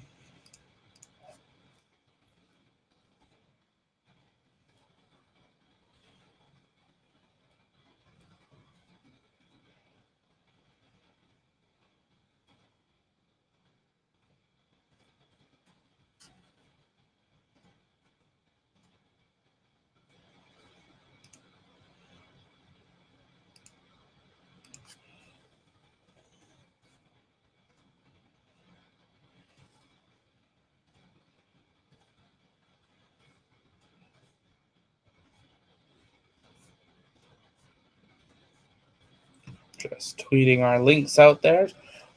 Help spread the word, share the broadcast. Thank you for the many of you that have been with us here for multiple hours as we've gone through this slight delay. Hopefully it will pay off here shortly.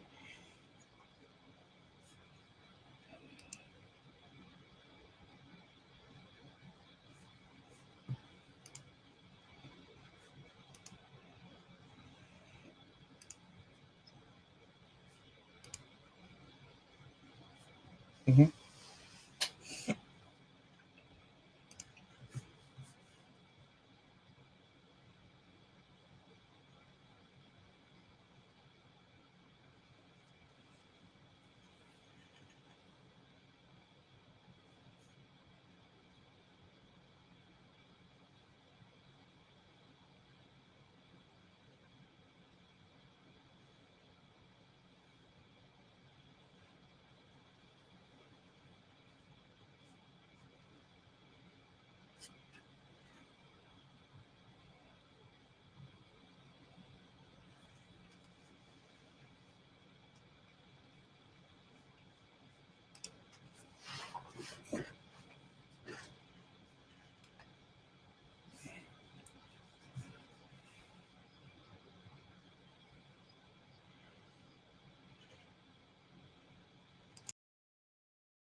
So you are starting to be able to see on the screen here some heavier duty venting under the Starship. It's a little bit clearer now on our feed.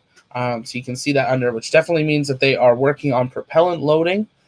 Right now we are sitting at 10 to 15 minutes from the estimated T0. Again, we do not have a exact T0 that we are expecting as we are watching a test, but we are hoping that that will be here in the not too distant future.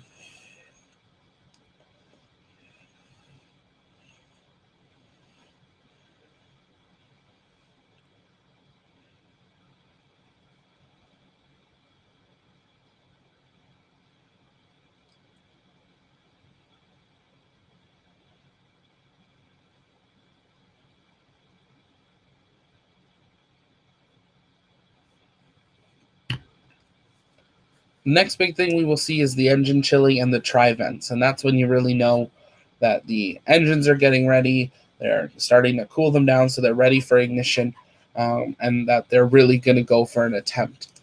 We're probably about 10 minutes or so away from when SpaceX will actually release their feed.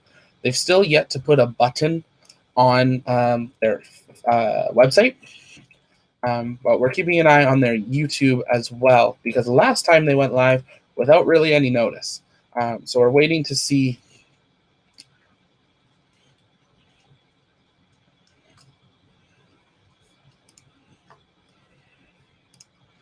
Yeah, there's nothing listed yet. No upcoming ones. So if they do have it scheduled, they've got it hidden away. But we should be seeing that here in the next little bit. If we look back at the last videos from the last two launches that we saw, SN9 was 13 minutes from the time they started their broadcast to the time they ended. So that included, the 4 or 5 minute countdown and the actual flight in there. So this is very quick once we actually do get to see it. So we'll watch it live with live reactions, and then we will rewind it once we see what happens and do a replay and hang out. So we're definitely getting down to it. We're looking to see if we see any.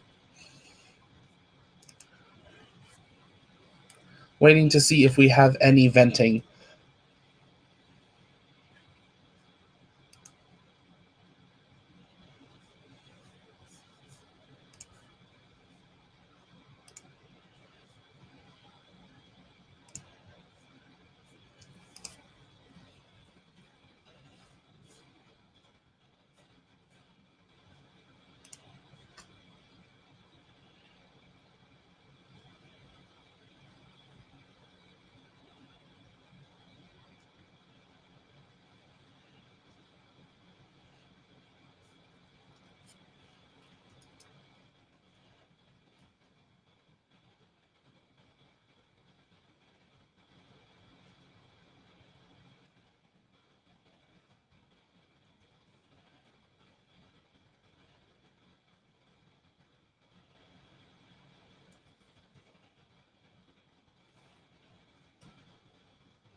So the spreadsheet guy is saying that we might just be a couple minutes past the top of the hour now.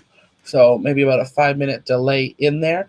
Great question, Rick. Yeah. So just past the top of the hour, we have seen propellant loading. We have seen the venting from the vehicle. So we're waiting to see something from that. Engine shows when we're really going to have a rough idea of an exact time, and then obviously when SpaceX go live. But right now we're looking anywhere between 1:58 p.m. Central to probably about 2:05 or 2:06. So right in there, about 15 minutes from now. in 15 minutes we should be waiting to see, like, we should be seeing tri-venting and it really going, and hopefully seeing SpaceX live by then. So wait and see for that. We're keeping an eye out for the link. If you guys hear anything or see any SpaceX link go live before we pull it up, definitely let us know in the chat so we bring that up as fast as we can to bring you that unedited view from SpaceX's official stream.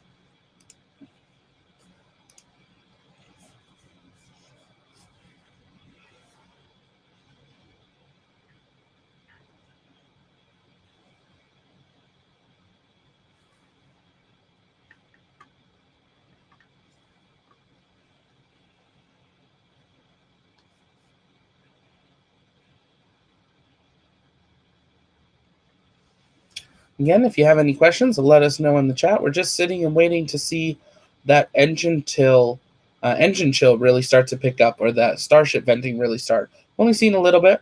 We definitely see a lot more when they're getting ready for that those final minutes of the ignition.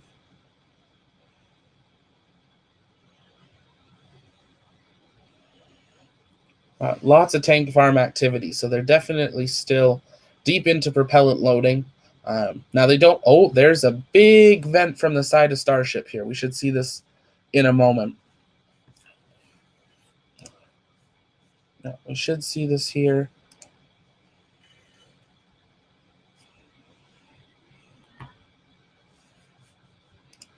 And it'll just be a brief moment.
So we did just see that very large methane vent from the side of Starship and that kind of top half from it. What is the height of Starship?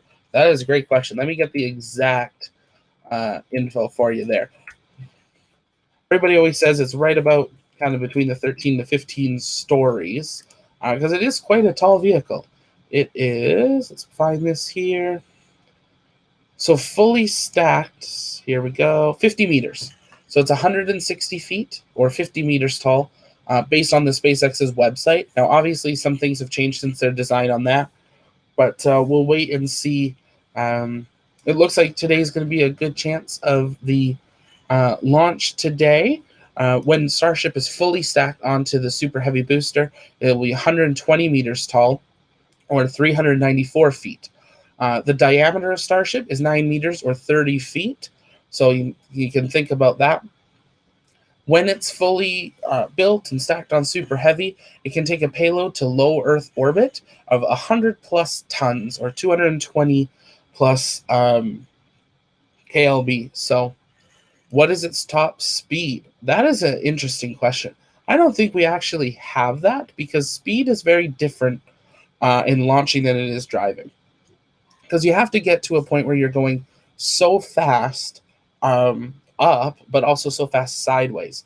You know, zero gravity and being in orbit isn't meaning that you're not falling, you're just floating. You're actually consistently falling until you actually escape Earth's gravity for it. So the International Space Station isn't just in a constant state of falling around the Earth.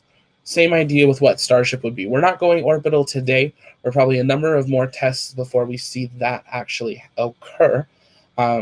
But when we see the flight launch today, you will see the telemetry on the screen about the speed that they reached today. Now, obviously, there's no internal structures of payloads or people or living quarters or anything in this. This is very much just the shell of Starship. This also doesn't include Super Heavy. So Super Heavy is what's going to use it to get through the atmosphere, into the lighter atmosphere, and into orbit. And then when Starship separates, it has its 3 Raptor engines and 3 vacuum Raptor engines for actually in orbit maneuvering. And then also the 3 not vacuum ones for leaving Mars and stuff like that. So a lot to it. How much longer until the launch? That is the question. Right now, kind of everyone's guessing about 20 minutes. It keeps getting pushed, but we have seen a lot more venting start up again under Starship. But I'm watching 4 other streams right now, and everyone's saying 20 minutes. So we will wait and see how it's going. So a source, Michael Sheets, has tweeted again here. SpaceX is currently targeting Starship SN10 liftoff at 3:14 p.m. That was told to CNBC. The source also has confirmed that the vent valve that was stuck open was preventing SpaceX from chilling the liquid oxygen, and that has now been fixed. So some good updates there from his sources, from what we are seeing. I'm just going to quickly retweet those out, but definitely things are coming. So with that, if we're saying 3:14, we are 20 minutes on the clock from it. We are working to try to get a clock overlay here for you guys. We won't have it for this one, but maybe for SN11 or 15, we'll be able to have that kind of countdown clock. The hard thing is it's such a fluid thing. The countdown clock's always wrong, but we'll keep an eye out for the SpaceX feed, because once they go live, that's the real countdown.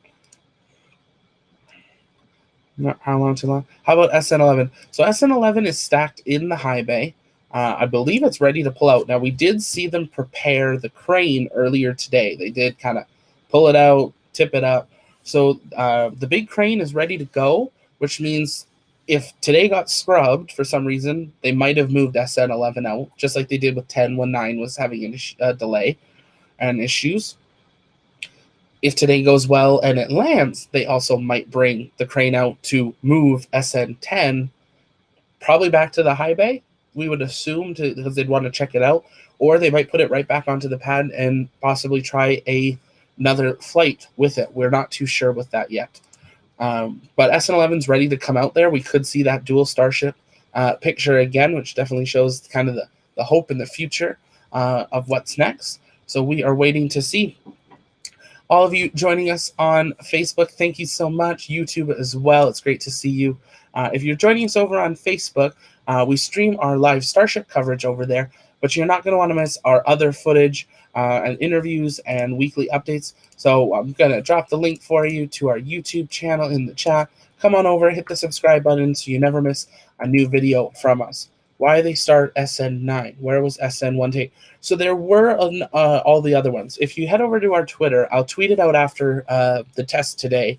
But there have been all the others. The earlier Starships, so SN5, 6, 7, and those did not have the nose cone, did not have the aero surfaces. It very much just looked like a can of beans, a tall can of beans for it. So definitely seeing that it has changed and progressed. With those ones, they did static fires and they did 150-meter hops. We're working on getting some models of the earlier Starships and what we're at now here, hopefully in the next few weeks.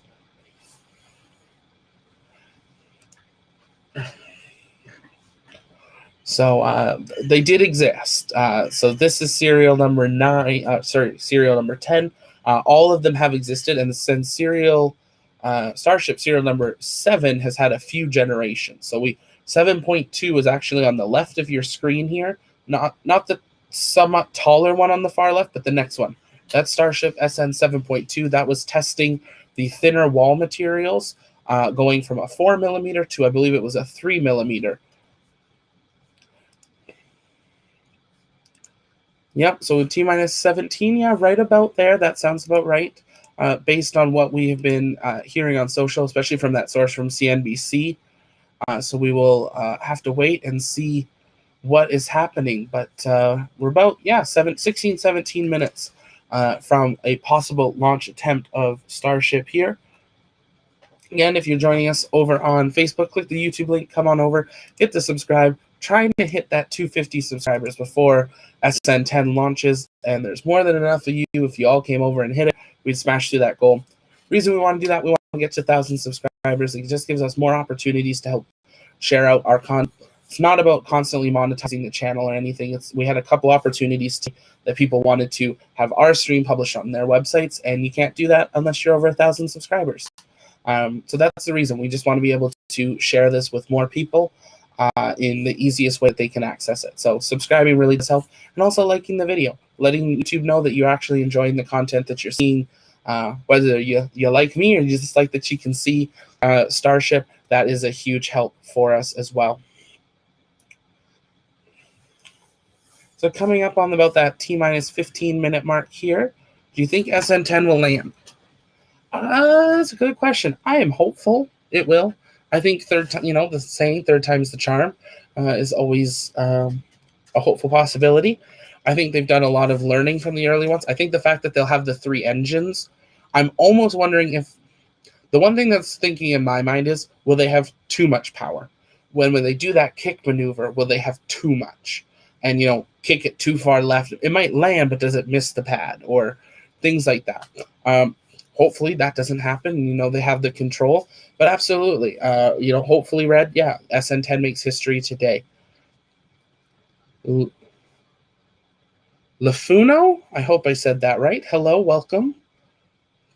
Yeah, if you guys got questions, let us know in the chat. Here answering those, share the broadcast, let people know that we are live with our Starship launch coverage of SN10, and we are hoping to see this in the next about 15 minutes here. We're still seeing that venting, a little bit of venting under Starship, so they are slowly propellant loading. They wouldn't be doing that if they hadn't been able to chill. So whatever the issue was, they've definitely fixed it, which is what that source said with Michael Sheets. For it. So they definitely were able to quickly turn that around. But we're waiting to see that bigger venting from Starship that we're used to. Also waiting to see it start to get that white kind of matte sheen on the side of it with the ice because of the frozen or the frozenly chilled liquid fuels.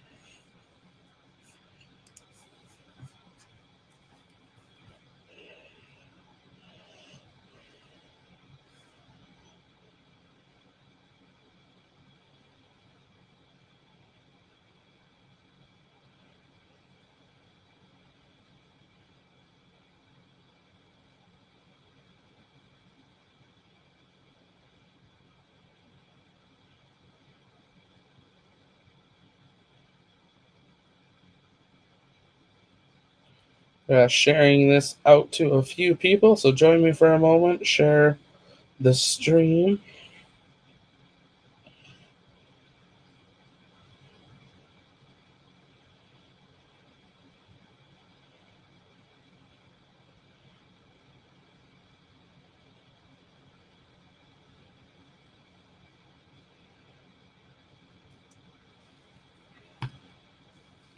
What's the difference of SN10, SN8, and SN9? Maybe they have an upgrade on SN10 and have them.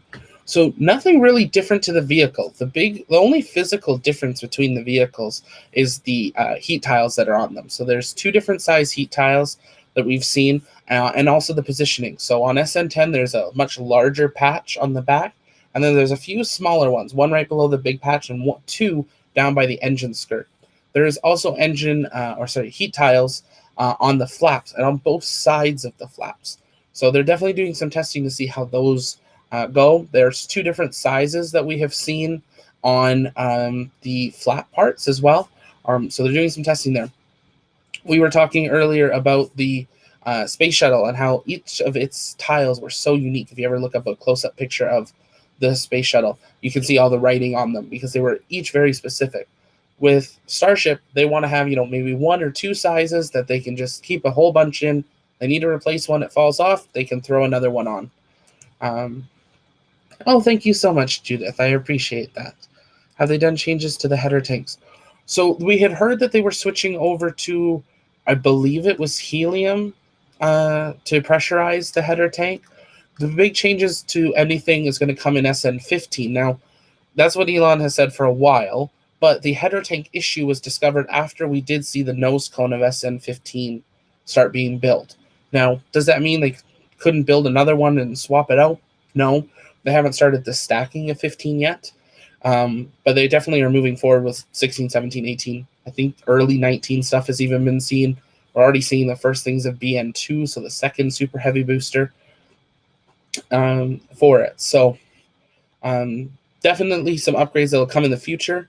SN8, 9, 10, and 11 are very much the same, which is why they scrubbed 12, 13, and 14.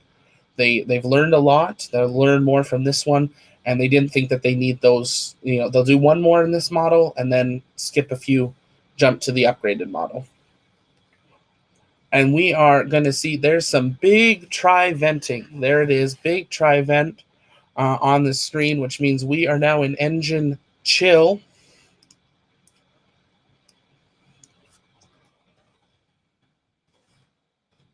There we go. Large engine chilling on screen right now. So we're going to make this much bigger screen there. And we are keeping an eye out on SpaceX to see, keeping an eye out for their feed, because this definitely means we are getting close to the actual time. So share it out, let people know we're about 10 minutes away from launch for it, but we're seeing that big tri-vent, which is the thing we want to see. It means we're progressing towards a launch here. Lots of big tri-venting. So this is really good thing to see. It means they're chilling the engines, getting the rocket ready to launch, and stuff for it. So this is where things start to get exciting. SpaceX is really starting to get things going.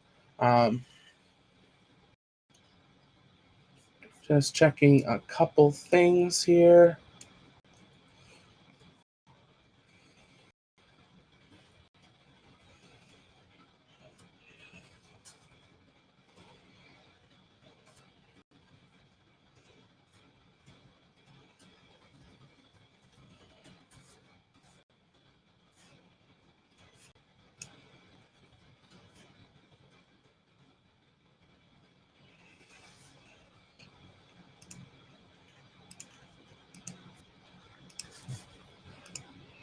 There's a 20-minute countdown before takeoff. No, we are long past that. We're right about 9 minutes. So at any moment, we should be expecting to see SpaceX actually go live. And we're keeping an eye.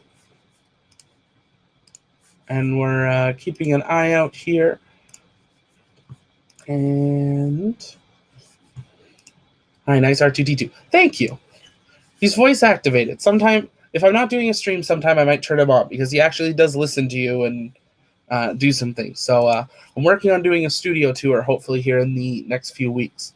Once we get a few more things that are in the mail for our studio that we're excited. If you're in our Discord, you know one of the things that's coming. We're hoping to get a few other things on their way for it. So if you're not in our Discord, join us on YouTube. Down in the link, you can see Facebook, Twitter, our shop, Discord.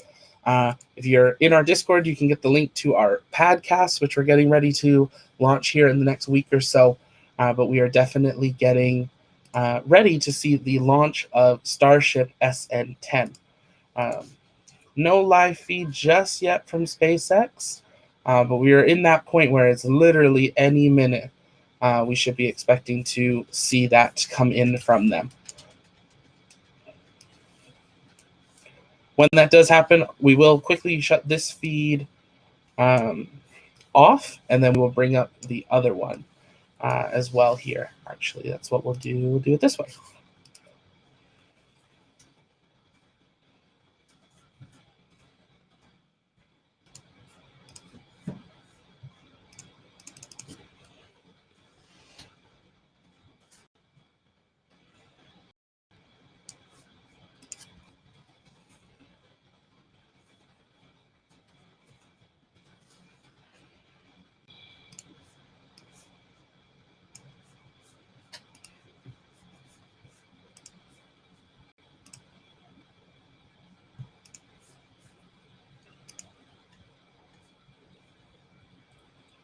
So we are sitting about 7 minutes or so away. We're starting to see the frost lines appear as well. And we are waiting to see SpaceX go live. Nothing as of yet.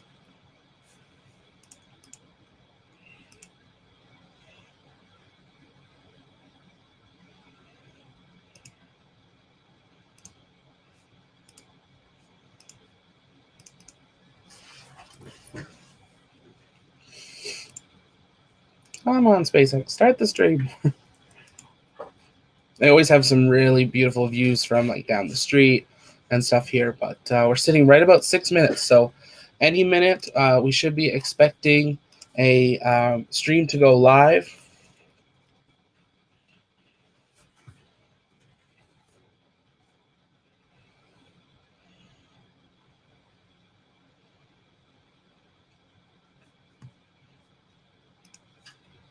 I'm not seeing anything just yet.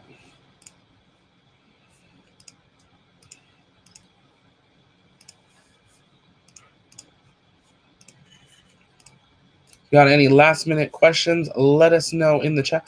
Would the same design be used for SN10? It's going to look very different. There might be some little subtle differences to like the nose cone and things there, but it will be very similar looking.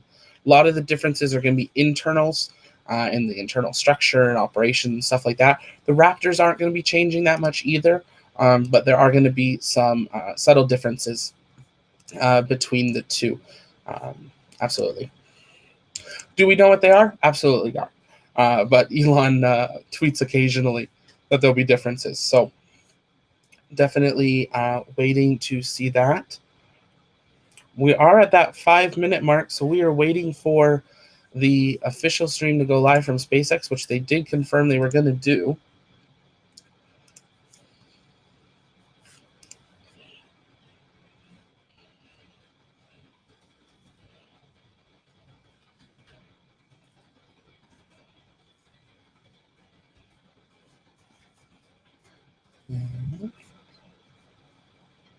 Somewhere right in there. We'll know exactly once they go live. I know the first time they went live, I want to say there was like 3 minutes on the clock. So we're definitely getting close. We're seeing that tri-event still occurring. 3:10 SpaceX feed. Yeah, that's what I was thinking. Right about 3:10 was when it would go active. There it is. We have it. Oh, we're at 4 minutes, 36 seconds. We're going to go here, share screen, share.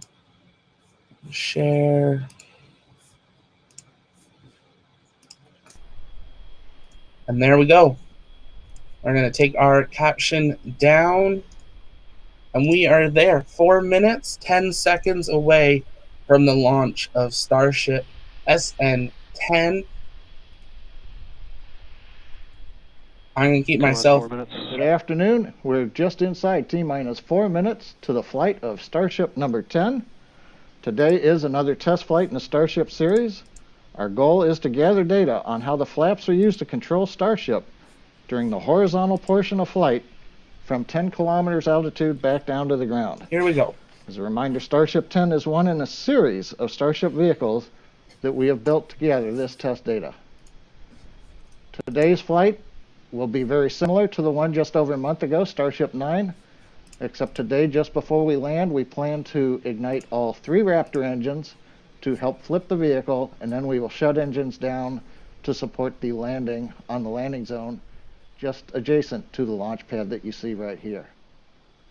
But right now, coming up at T-minus 3 minutes, everything continuing to go well for the flight of Starship 10.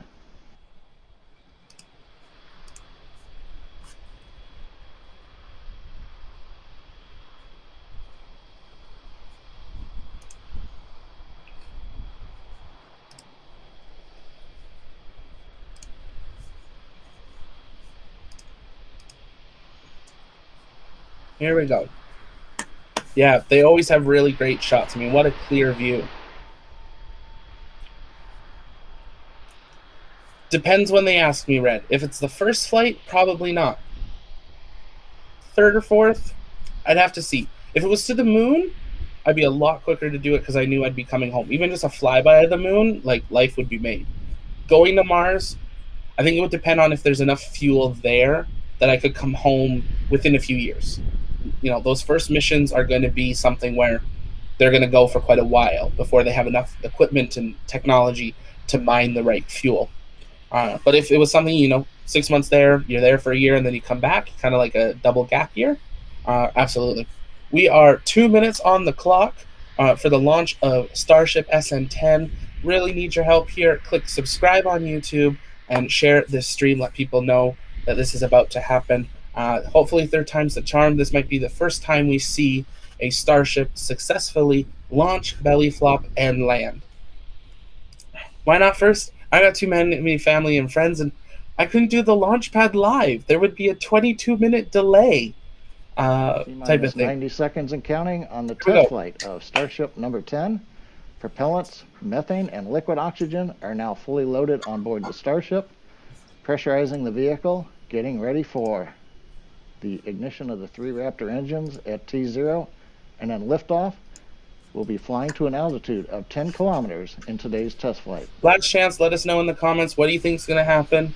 Is it going to land or is it going to run? Let us know.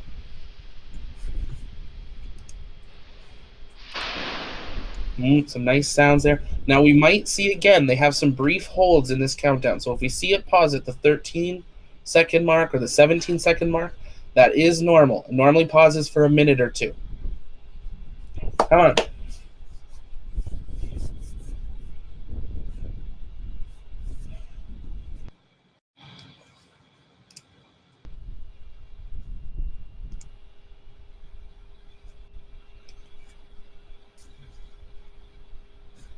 T-minus 30 seconds and counting. Everything continues to go well for the test flight of Starship 10. We have disconnected the quick disconnect from the vehicle, getting ready for the ignition of the 3 Raptor engines. 10, 9, 8, 7, 6, 5, 4, 3, 2, There's the engines, ignition. Abort. No! Abort! Folks, please triage alarms. We have an abort.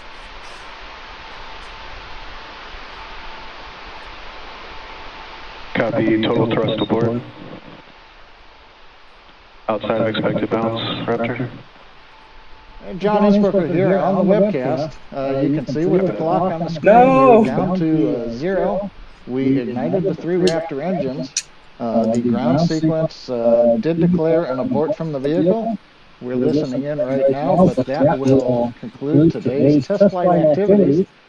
We are currently safing the vehicle. We're looking at what the telemetry tells us about the abort. But given where we are in today's window, I expect this will conclude our countdown activity for today.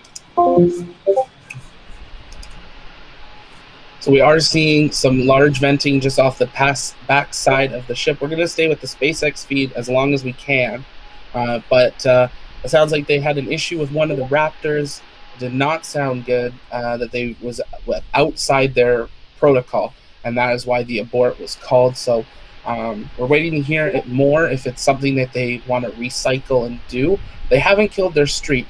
John Nisbrook, who you're just hearing, is waiting for updates as well. So normally if it's something this drastic, they, cut the feed, they're done. But it sounds like there might be a hold. And we saw this with SN8. They had a thing, but they had to have a hold in there, and they stayed live for well over an hour and a half in between. So it's not a full abort, done for the day. Back with you on the SpaceX webcast. You can see on your screens Starship serial number 10, the test vehicle, still on launch pad A in Boca Chica. We counted down and we ignited the 3 Raptor engines, but we had an abort declared by the computer. The team's continuing to look at the data right now, so we're not signing off from the webcast. We do want to see if there's an opportunity to possibly detank and then retank the vehicle and try again later this afternoon. We do have time left in our test flight window today, but the team does have to make an evaluation of what caused the abort and whether it is something that they can easily work around and try again. So we're going to stay with you a little bit on the webcast and then come back with any update we've got, whether we are scrubbed for the day or if we're going to give it another try later on. So right now, and in Boca Chica, everything's looking good. We're safing the vehicle. Everything's going along as we've done before in static fires. We're normally used to shutting down the vehicle at this stage. So hang with us, and we'll be back shortly with an update. So you heard him there. You know, they're saving the vehicle. I saw someone comment a seam burst or something. No, what you were seeing was a huge vent out of the back end of it. That's where the vents are, and that is a very long vent. So they were depressing the vehicle because it was fully pressed, ready for full ignition, and because it didn't, they need to depress it to save the vehicle. What you're seeing now is some of the remaining fuel there.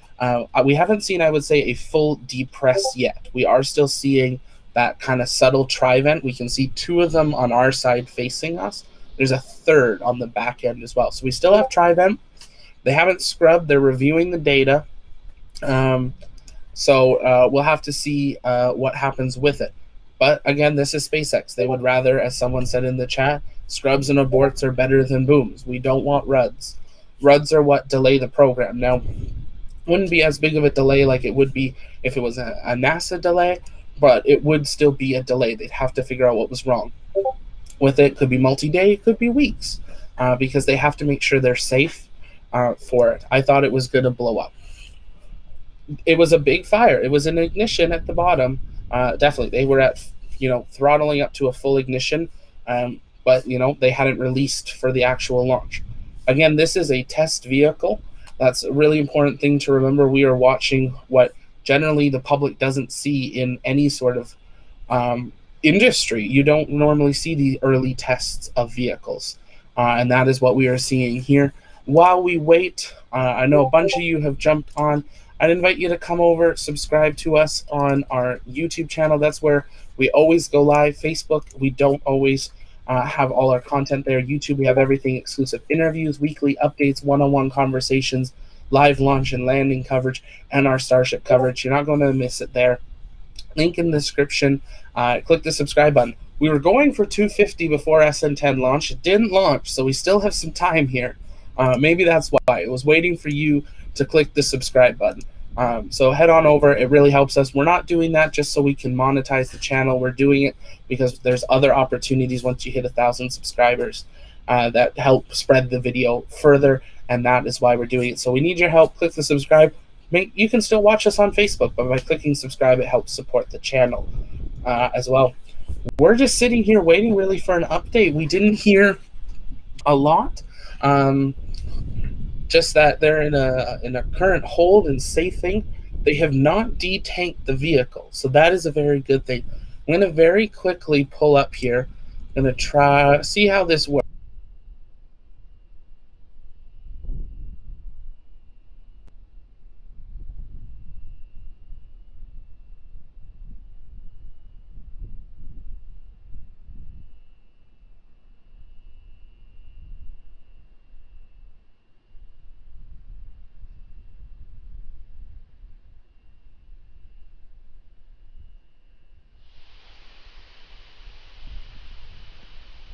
As you can see on your screen, we continue to listen into the countdown net. We're evaluating if there is another opportunity to fly this afternoon. We'll be back with an update when we've got information.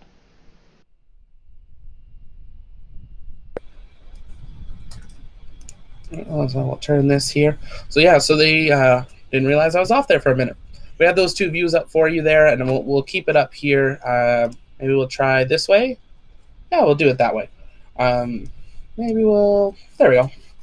So the screen right above me, that is the SpaceX official screen showing us that live view. The one to my right, your left, is the view from spadre.com. That is showing the view from 6 miles away. We can see the venting that's occurring on the other side that we can't see on the SpaceX view. So that's why we'll pull both of them up here in the meantime. The fact that they have not scrubbed this immediately means it's something that there might be the possibility of a recycle attempt today. They've got enough fuel in the tanks in Starship or in the tank farm, that they would be able to go for another attempt. So we are just waiting to see what's going on there. Again, I invite you. The YouTube link is in the chat there. A bunch of new people joining. We'd invite you to come over, subscribe to us on YouTube. We're not doing that just to monetize the channel. We're doing it because there's a lot of opportunities that we don't get if we aren't subscribed, have 1,000 subscribers. I had some websites that wanted to embed us today, but you can't do that unless you have 1,000 subscribers. We didn't know that. So that's why we're asking you to subscribe. You can always continue to watch us over on Facebook, or if you're joining us on Twitch as well. We'd love to have you at any part of our community. But at this point, it is really just a waiting game to see what is happening. The vehicle is safe. It didn't explode. It didn't fall over. That is what you want. You want scrubs, not RUDs. And now we are just waiting to see what is next. So if you have any questions, let us know in the chat. Use the hashtag AskTLP. That'll make sure that I'm able to see it, and that we'll be able to answer that for you.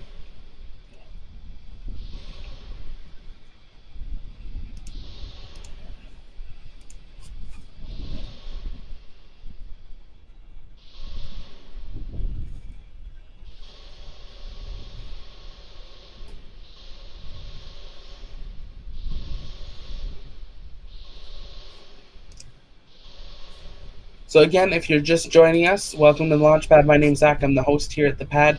You're watching our live launch coverage of Starship SN10. We got down, as you can see on the countdown clock, to 0000, and actually, I think there was 1 millisecond left on the clock. We did have full Raptor ignition, but we are waiting to hear from them. I would scrub back right now to see what we had seen, but I don't want to miss if they come back and say something. So once we hear an update from them, if it's a recycle and it's 30 minutes, we'll go back, take a look at what we can see. But on the right, this is actually a really great opportunity to take a deeper look at the tank farm. You can see the venting from the recondenser kind of right over that mound, and you can see the distance of the tank farm. It's not super far away, but there is quite a bit of distance, and most shots it always looks quite a bit closer than it actually is. So there is lots of space there that can still be used for it. Just taking a look and seeing if we see any updates on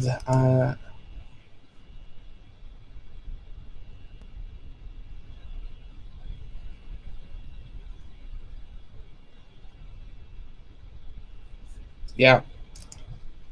And we're seeing a lot more of these, very last-minute aborts as the technology has been able to advance. We were actually talking about this probably a few days ago when we were looking at the Starlink mission that got delayed, Starlink 17 that had an attempt a couple days ago. You can abort all the way down, to that 0 seconds on the clock. And if you think about actually the Delta 4, it scrubs seconds into the count because it can have ignition, it checks to make sure it's working, and then it lifts off.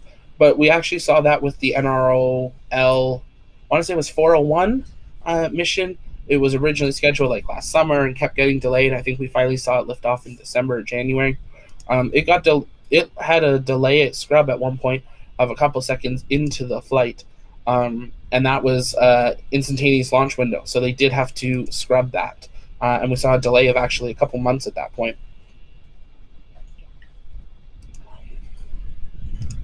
So lots going on, lots of fluid pieces. This is a test vehicle. We're waiting to see what happens. But yeah.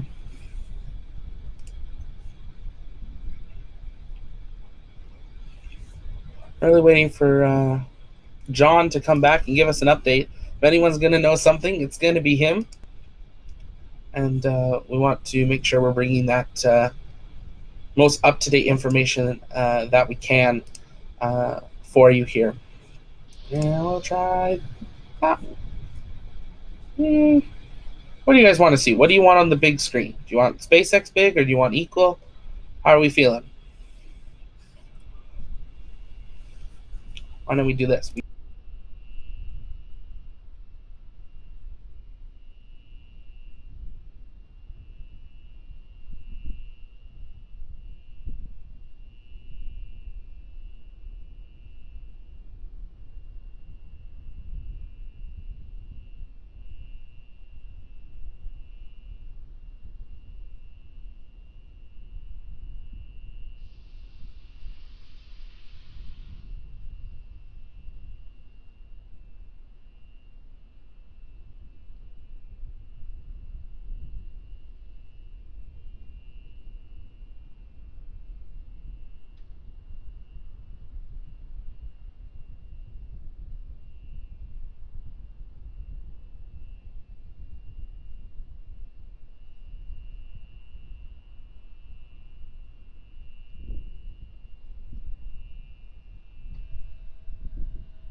John Innsbrucker back on the webcast, continuing with the live view here of Starship number 10 from Boca Chica.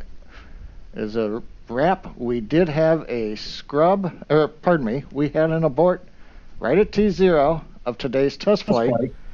The team expects we can make another launch attempt in about 2 hours. We're going to end the webcast for now and come back for coverage later today. So follow along our social media for updates on resuming the countdown, and thanks for watching. So this is very good news. They think they can have another attempt. We're going to switch back over here to this feed. We're going to end the SpaceX one and update our graphic here. So, so it was abort, but we're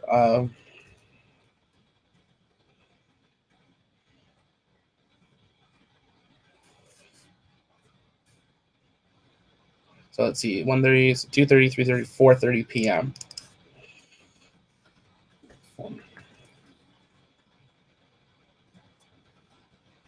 We're going to have to wait and see if they send people out to the pad to see if something's going on, or if they're going to just do a recycle or what. But we have had a launch abort. Possible launch attempt was just confirmed now for 4:30-ish. So we're waiting to hear what happens there. Kind of sad they didn't give us the feed there, but that does give me the sense that they might be sending people out to the launch pad in the meantime here. And they just didn't want to have their crews on camera. So we're going to stay live here. I probably am going to take a little bit of a break as we wait to hear some updates, hopefully through the grapevine, and we'll see some stuff. But sorry about that echo there. Yeah, absolutely. So keep an eye out. Subscribe to us over on our YouTube channel to make sure you know when we go live in the future. Set an alarm on your phone. Come back in about, I'd say probably an hour and a half or so. Or just follow us over on Twitter, and you can make sure you know any updates that we find out as well. This is a test vehicle, and we're waiting to see what happens. So we're standing by for possibly another attempt here in about 2 hours. And I'm going to take a quick break, and I'll be back probably about 5, 10, 15 minutes. I encourage you to do the same. We've been here for a few hours. Grab some lunch or early dinner, depending where you are, and grab some water as well. Stay hydrated, and we will be back here shortly. Sounds great, Red. Thank you so much for following. We will see you all shortly. This is Zach with the Launchpad. Stand by.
So we did just get a tweet update from Elon, and it's probably one of my favorites he's done recently, next to the "We were too dumb" response of updating us on why we had the abort. So launch abort was on a slightly conservative high thrust limit. Knowing Elon, okay, well, what's the issue? In the same tweet, he then says, so we'll just increase the thrust limit, and we're recycling the propellant for another flight attempt today. Because what else do you do when you set those safety limits? You reach them, so you just go back up. You just make them higher limits. So yeah, we're going to update our graphic here on what has occurred, but that is confirmed from Elon that we will be seeing another attempt here later today. So we're going to just take this down here, and we're going to go back to right now that the pad is clear. And up next is tank farm activity, and I'll get his tweet up here for a moment as well. But we're going to be here monitoring, taking a quick break, having some lunch. If we hear any more updates, I will come back and announce that here. But stand by. We're still not done for today with Starship SN10. This is Zach with the Launchpad. Stand by.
So currently we are seeing a large depress from Starship SN10. This is a good thing to see. This means that they are getting rid of the last remaining pressure that is within the Starship from that first attempt we saw about an hour or so ago.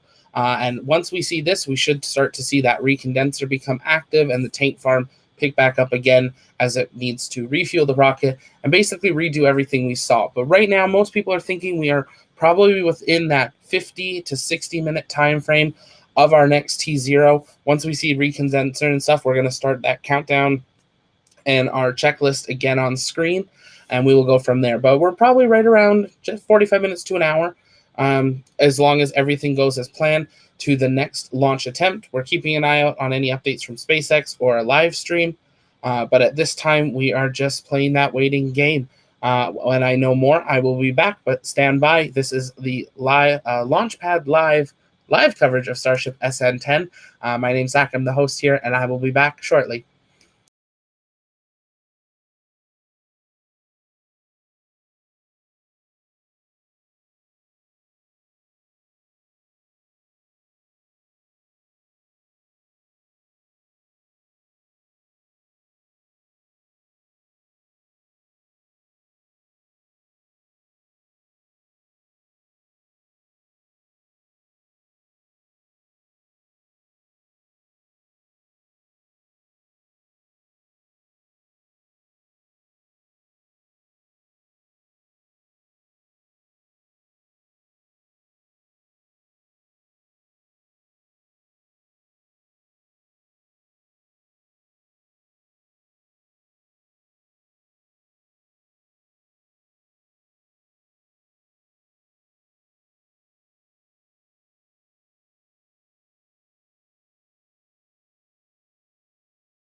Well, we are still here waiting to see that recondenser turn on and for the tank farm to pick up some activity.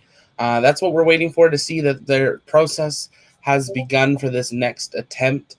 We did see them do a depress and full detanking of Starship over the last hour. When they ended their previous stream, they had said about the 2 hour mark was when they were expecting their next possible attempt to be. With that, that gives us about 20 minutes from now. So we're definitely going to be running a little bit later than that. Right now it's 4:08 p.m. Central, and they do have until 6 p.m. So they do have quite a bit of time to be able to get this started up. If we don't see anything within probably the next hour, then I would say we are scrubbed for today. But they haven't said that as of yet. They haven't changed their website or anything, still saying that they are wanting to go ahead with another attempt at this time. So we're waiting to see that as they do the final closeouts of the Starship SN10. But stay with us. Once we see that, I will come back and we'll restart up that live commentary of what is going on and what we're expecting to see. But we should be hoping to see that recondenser pretty much any minute at this point. So stand by.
So one of the signs we have been waiting for was the recondenser being reactivated, and we see that now.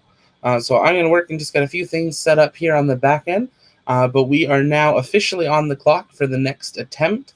Right now, we're predicting probably about 35 to 40 minutes away from the next launch attempt of Starship SN10. Obviously, that can fluctuate depending on how tank activity goes and the propellant load. But I will be back here in just a couple of minutes, but we are officially on the clock for the next attempt of the launch of Starship SN10.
Well, we are back. We are going to be currently awaiting the next steps, which is going to be propellant loading. We are seeing the tank farm getting spooled up, as you can see on the kind of bottom right half of your screen, just above me and to the left or your right a little.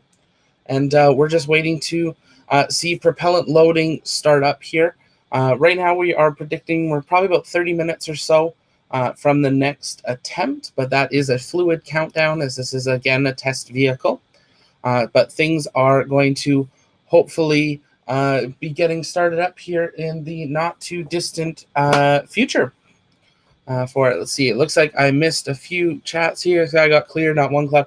Yeah, it's a perfect crystal clear day. Absolutely. Sorry, I asked how much longer. Oh, no worries there. Zach has been out here all day. Oh, all the time, Charlie. All the time. If we're not live, we're working on something in the background, and This is only one of 3 jobs I have. So always busy, but it's always good, and it's always exciting when something's happening. Hoping they get the flux capacitor turned on. Whatever they got to turn on, let's just, we want to go for it, but we want to go for it safely as well. So, they're doing the right thing there. Any new updates? Will they know why it aborted? Elon did give us an update about that earlier. Let me pull this up here. He was saying that it had to do with, so with Starship, there's a lot of limits that they set in place for the thrust limiters, for the safety limiters, for temperatures, all those different things, just to make sure they're safe within safe zones for it. He tweeted about an hour ago, launch abort on slightly conservative high thrust limit. So something to do with the Raptor engines having, just what they thought was, a safe limit. They definitely could go more on it. And he said, that's what they're going to do. They're not going to play it safe. They're going to increase that thrust limiter. And they were recycling the propellant. And that's what took this time.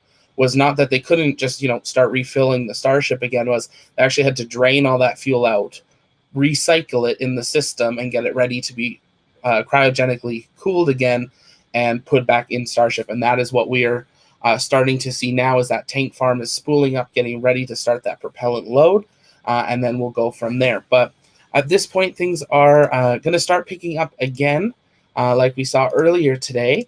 But we're going to just have to wait and see. But yeah, right about the 30-ish minute mark. So they're running about half an hour later than they originally thought, based on the announcement they made at the end of their first broadcast. That nobody did go out to the pad that we saw. The road remained closed and the pad clear the entire time. So this was all being controlled from the SpaceX, kind of Boca Chica mission control. In the process. So that just shows you that there was nothing wrong with the vehicle. The one issue they had with the ground support earlier today, they fixed. Hopefully we don't see that issue again today. But at this point, they are progressing towards it. The next things we're going to be looking for, one is propellant loading. That's going to come from venting below the base of Starship. And then with about 10 minutes, 12 minutes on the clock, that's when we expect to see that tri-vent, which is the 3 vents coming out at the kind of bottom third of Starship. And then we will see one big methane vent on the top third of Starship as well. So a few things more to look forward to until we really get down to those last few minutes. But we'll be waiting and seeing. We've got SpaceX spooled up here, waiting for them to go live on their channels to make sure we can bring that beautiful feed they had in earlier back for you. The moment that they go live. So we're going to keep an eye on that. They haven't confirmed when that will be. If we looked at when they went live today, it was at about the 4-minute mark, 4.5 minutes. So we're going to be kind of keeping an eye out for that. If that's true, and we're kind of on our timeline, we're about 24 minutes or so away from when we would expect to see that stream start up. How do you feel about hot dogs being tacos? It's a choice. I think we all have to make a choice on what's normal and what's not. I'm not going to say either way, but I think there's a lot of other things I would put in a taco before a hot dog. Is there an 11? Yes. So absolutely, there is a serial number 11, which is in the high bay currently. Oh, it looks like our feed's just refreshing here. It's been live all day, so it probably wants a reset. So give me a second here. I'm going to actually just do that reset on our feed to make sure we don't lose that there. And it's thinking about it.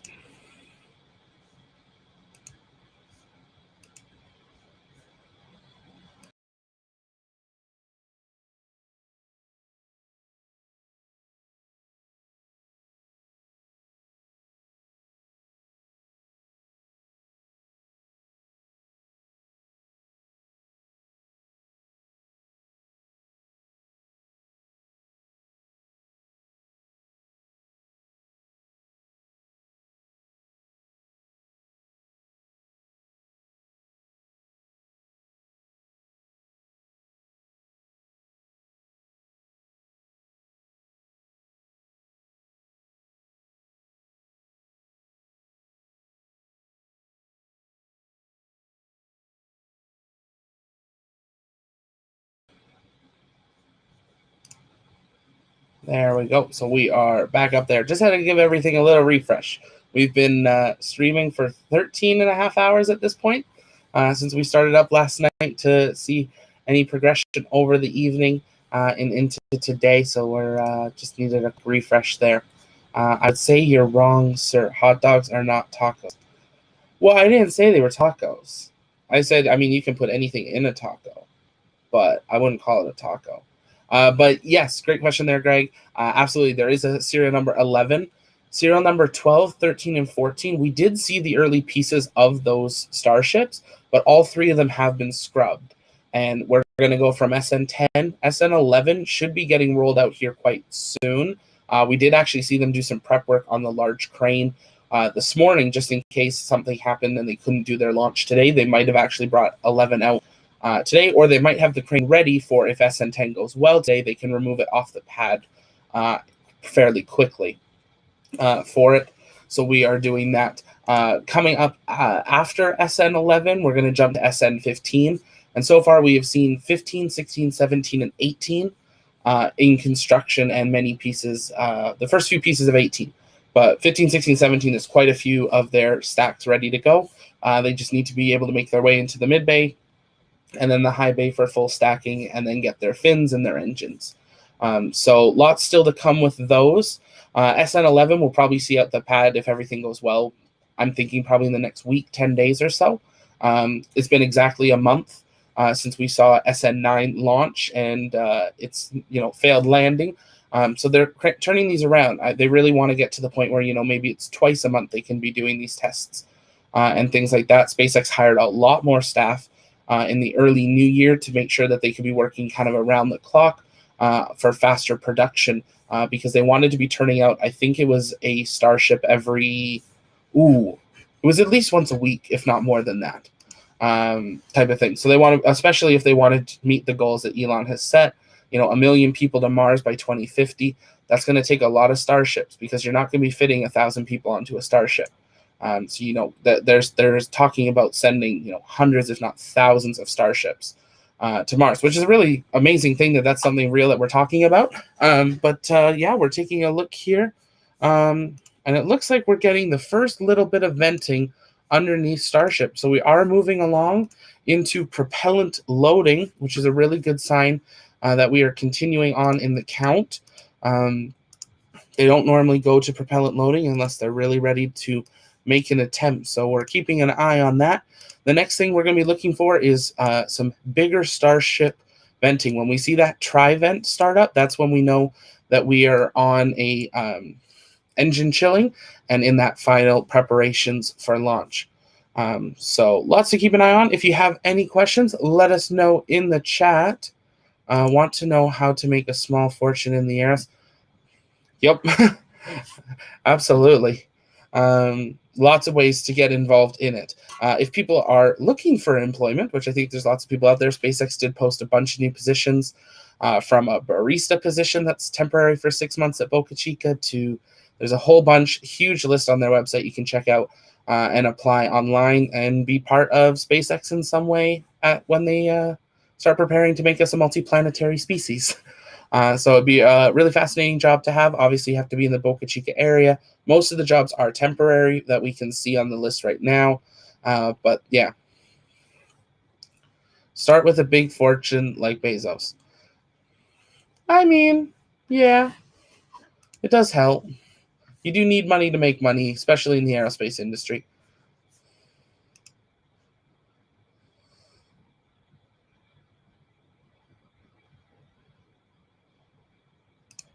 I was just checking.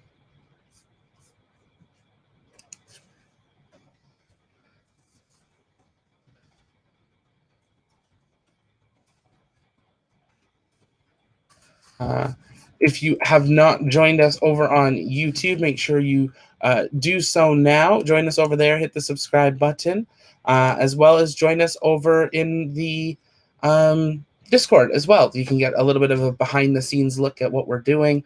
Normally, I have my earpiece in, and we have our Discord kind of talking, keeping us up to date on anything that they're finding on Twitter and stuff. Just while you're streaming and talking, things happen. So Right now, based on spreadsheet guy Adrian Beal, things are looking that they're shooting for 5:08 to 5:10. So that is 48 minutes from now or so. Let me see. No, that's not right. That is 28 minutes from now or so. Another person is saying that they're targeting 5:13. So definitely a few different times that people are kind of floating around on when the next attempt will be. We're just waiting to see either if we can get a confirmation from someone that had a source at SpaceX, or if we can just wait and see what happens as we see propellant loading continue. Once we see that methane vent and the engine chilling, we really know we're into it, and we'll go from there. A lot of people took a break. Let people know that we are back. We are getting ready for launch. So share out the broadcast, send a text to some people that you might have invited earlier, and we will be here until we either have a launch attempt or a scrub, which is very possible if something did put a hold in to the evening, that they would just scrub for the day just because of when their road closures, TFRs, and NOTAMs all will expire, which is at 6 p.m. Central tonight. So they're coming up on kind of the ending part of that last hour, which is very normal for SpaceX, but they're coming up on that. So I'm going to quickly check a couple of things here. I will be back in about 5 minutes. If you have any questions, let me know in the chat, and I will be back here very shortly.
And there we go. We are back here. We are currently seeing propellant loading of Starship SN10, and we're waiting to see that engine chill.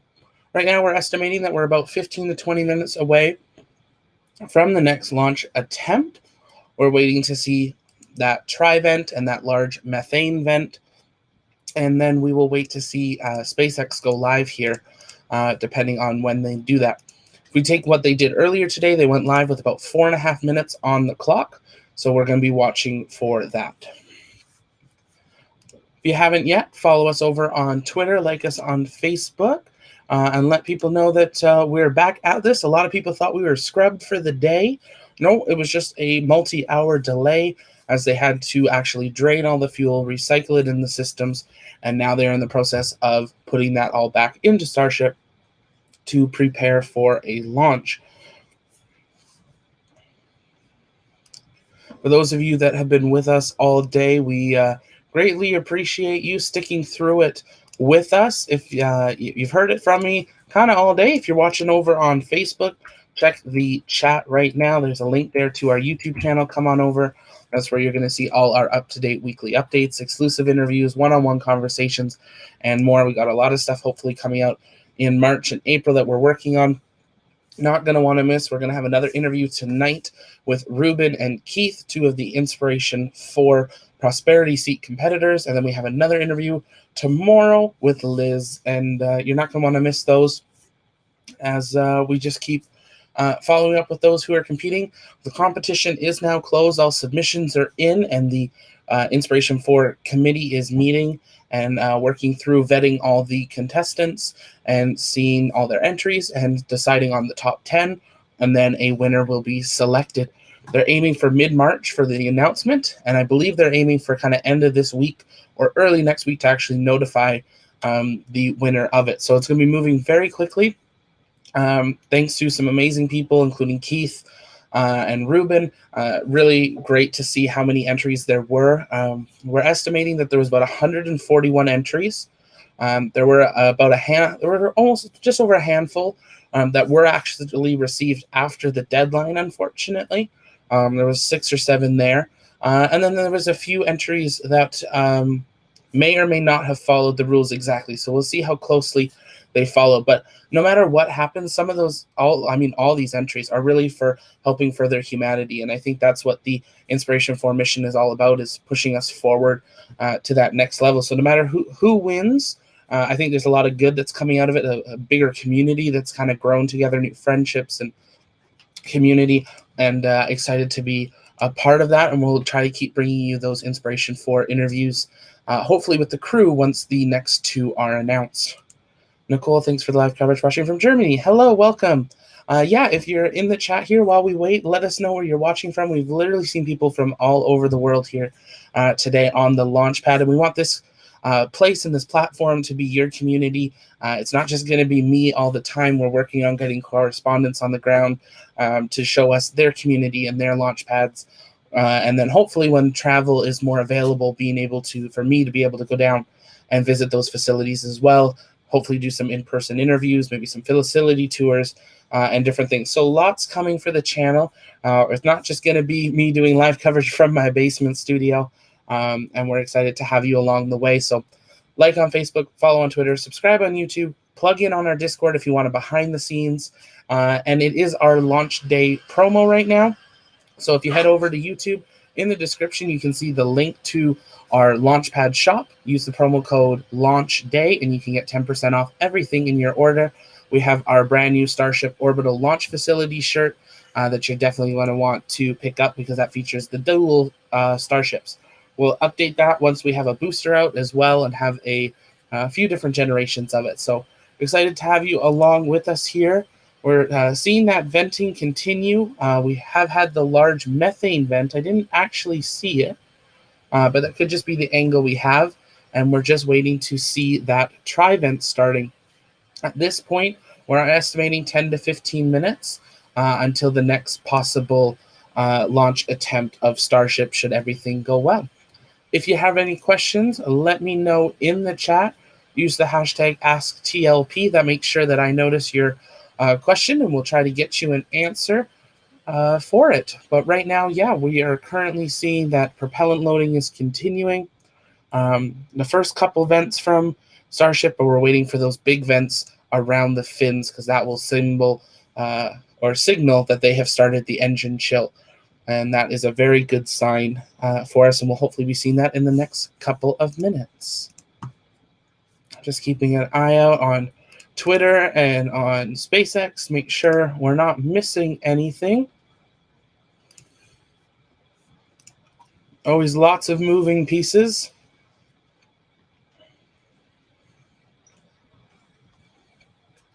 To the photographers that are out on the ground, it is incredible that you have been out there all day. I know Mary Liz Bender and Ryan and Everyday Astronaut, and a lot of you have all been out on the ground getting the cameras ready for today. And then I know Mary Liz Bender is set up on the beach and has been there pretty much all day. I mean, I wouldn't mind it. It's snowy and wintry where I am, but it's a long day to be on the beach looking at a metal structure, hoping it flies. So, but we're excited to see what video footage comes out of that, because hopefully today we're going to see the successful landing of Starship for the first time. We've seen the launch and the belly flop. They seem to know what they're doing, but we want to see that landing. That's the next big challenge for Starship.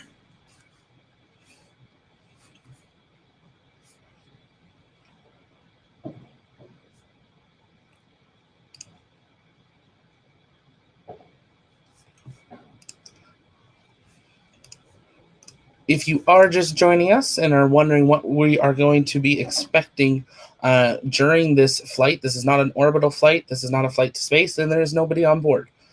This is very much a shell of what Starship will be. In the future, we will see some different versions. One will be a clamshell for Starlink and cargo deployments. We'll see a lunar version. We'll see an Earth-to-Earth version. We'll see a Mars version. Lots of different options that will come. But what we're going to see today is we'll see all three Raptor engines ignite like we did see earlier today, but this time hopefully they'll stay ignited. We'll see liftoff of Starship, and over the course of about 5 minutes, Starship will soar into the sky, and it will slowly throttle its engines, shut down one engine, throttle back up, throttle down, shut down a second engine, and repeat until it reaches close to where its apogee is at. When it's close to its apogee, the engine will actually do a kick maneuver to have Starship go from a vertical launch angle to a horizontal belly flop angle, and the engine will then shut down. That is when the fins really take over in the control of the belly flop maneuver and then controlling the descent of Starship. Today, they're targeting about a 10-kilometer height in altitude, and that will descend. And then just a few hundred meters, actually, above the surface, the big change for this mission is that they're actually going to be launching or igniting all three engines again, not just two like they have been. They're doing this because they want to make sure that they have enough engines to do a successful landing, because what if one fails? Well, we've got an extra sitting there, and we may as well have ignited it. That's literally Elon's response to people asking about that was, we were too dumb to do it the first two times. So they're going to do it this time and see if that works. If they have two good ignitions, they'll shut down the third one. So it'll be interesting to see how that works and how they program that into the system. But then it'll go from a horizontal stage, do the kick, flip out. It'll actually overcorrect, and then it'll come back on and slowly lower itself. Now, they did upgrade the pad, and they have actually painted onto the pad the SpaceX logo, very similar to what we have seen on Of Course I Still Love You and Just Read the Instructions. Many have turned it into a bingo sheet of where do you think Starship is going to land for it.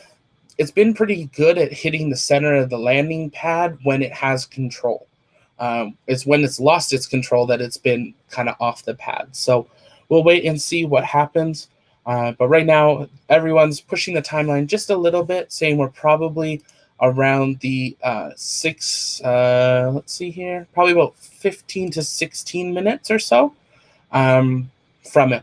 A lot are projecting that at 1 minute after the hour, we should see the tri-vent. And if we do see that, we'll know where we are in the timeline. All this data is coming from Adrian Beale over on Twitter. He's the quote-unquote spreadsheet guy who has really studied all of the Starship testing of static fires and the few launches we've had to start building graphs. So make sure you follow him so you can see the updates that we're seeing and talking about. because it really does help give a timeline on what we should be expecting. Do you think it will land today? Greg asks. I mean, I hope so. I hope, because I think it would be nice for them to be able to have SN10 and then repeat it with SN11 to have 2 of the current models launch and land and possibly be reusable for a second launch attempt, maybe at a higher altitude, before they make the big change into SN15, which is the one that has supposedly had some changes. We haven't seen too many visual changes, but we are knowing that Elon has said that there's going to be internal changes to the structure, the header tanks, and things like that. So we'll obviously learn more as they start stacking that and when it gets brought out to the pad if we see any differences. But I'm hoping it lands because, you know, 3rd time's the charm, 1 of it, but 2, we don't want to see failures. Failures push us back. Failures delay us. If SN8 and SN9 had been, you know, perfect and had landed, we probably would be onto a larger, higher altitude flight at this point, knowing how SpaceX generally kind of proceeds in pushing their boundaries. So a success is what we want. That's what's going to keep pushing it forward.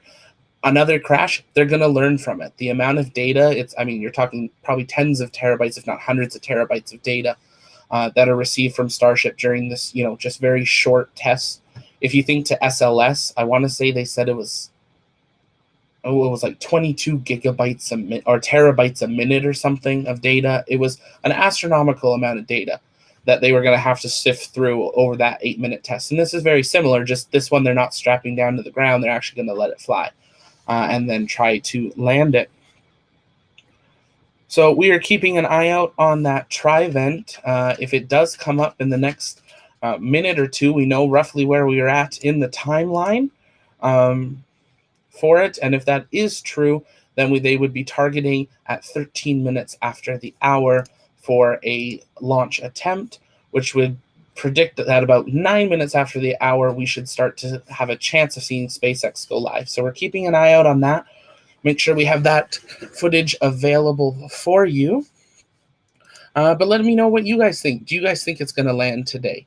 Do you think it's going to RUD in air, land, RUD after it lands, fall over? There's a lot of options. But let me know what you think.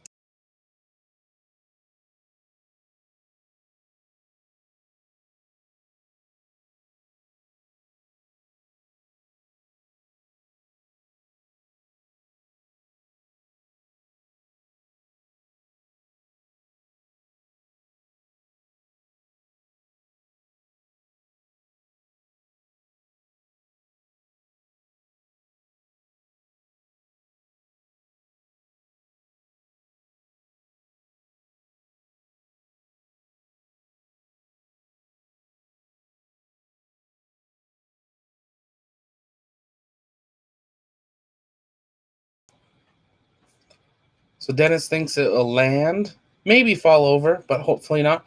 That's the one thing I'm wondering about. Like, we've yet to launch one and have the legs come out under a fully stacked Starship. We do know that the legs that are on Starship now are not what the legs will be permanently for Earth or for Moon or Mars. They're a temporary one because they're focusing on the Starship itself. They can change landing legs later. That's not really going to affect the launch or the flight of them because they spring out at the very end for it. So exactly, let's fly first. Let's learn to land, and then we can make it, you know, prettier type of thing. So absolutely. We are trying to confirm when the next Starlink satellite launch is as well. I believe it is sometime tonight in the middle of the night. If that is so, we may or may not stream it, just depending on how the rest of this evening goes. Right now, it looks like it's targeting a 3:20 a.m. Eastern time launch. So we'll wait to see if we have any confirmation of that kind of getting spooled up at the Kennedy Space Center. This is Starlink 17 that has been delayed a couple months now and has been surpassed by Starlink 18 and 19, and I believe 20 is getting ready to head out to the pad if it hasn't already. So they definitely want to get that in the air, but they want to make sure they're doing it right, especially after they had the one Falcon 9 failed recovery. Successful launch, but failed recovery. So we're now past that 1 minute after the 1 minute after the hour mark. We have not seen tri-venting yet.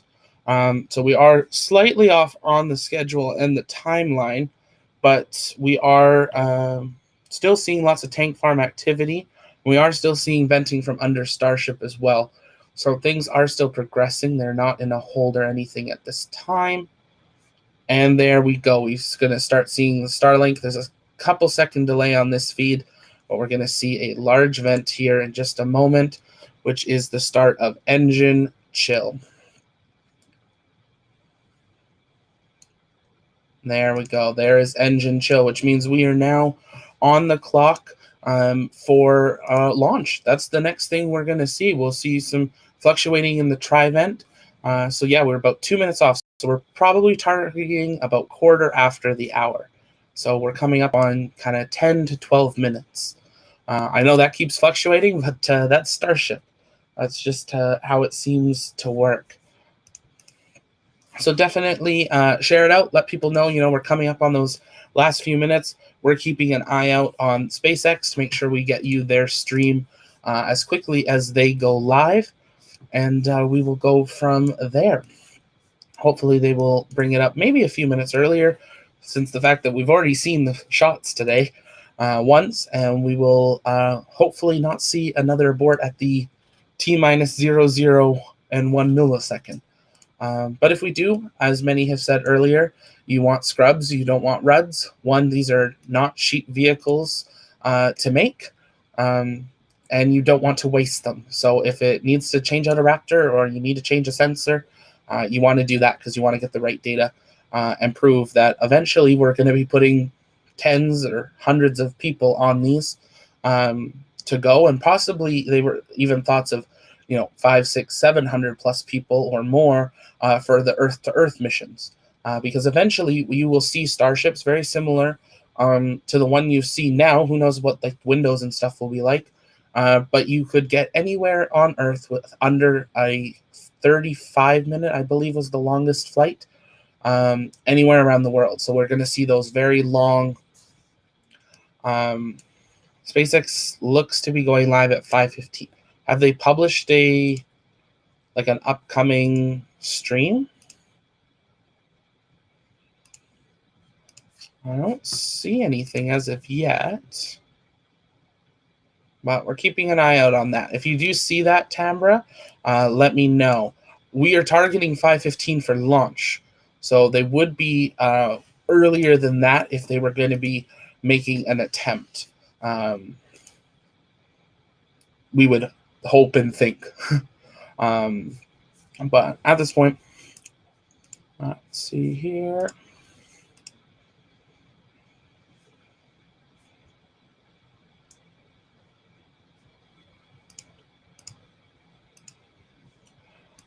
So if the one and only spreadsheet guy is right, he's targeting a T0 at 5:14:27 local time in Boca Chica. So that is going to be 9 minutes, less than 9 minutes from now. So we should be seeing any time in the next 5 minutes SpaceX go live here. And we will bring that to you immediately once we have it. When we do switch over, you will lose feed just for a brief moment here, but the stream won't go down and we will switch over to that feed.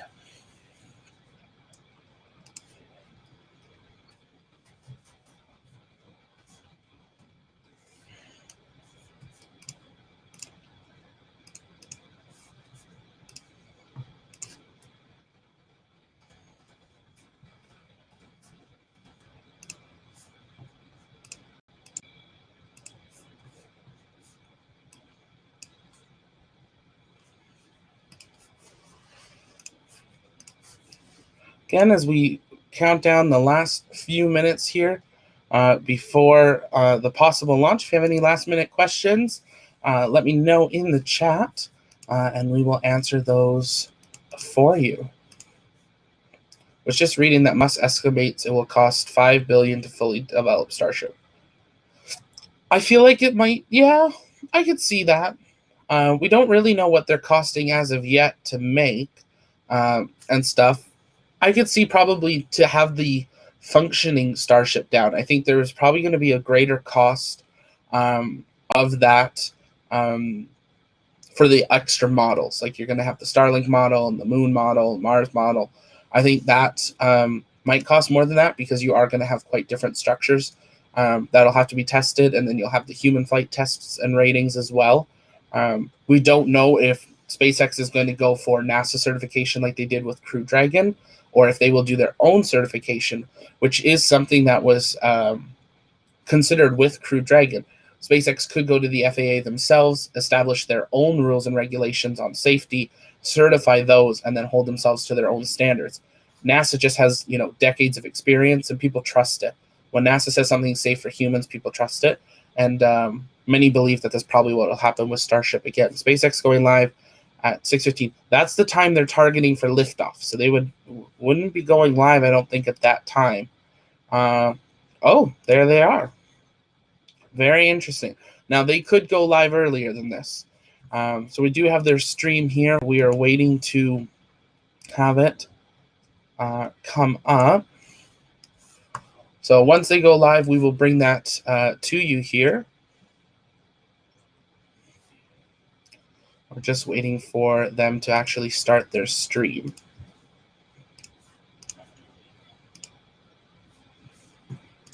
But while we wait, I'll bring this up just on the side panel. Ooh, keep that one in the main one.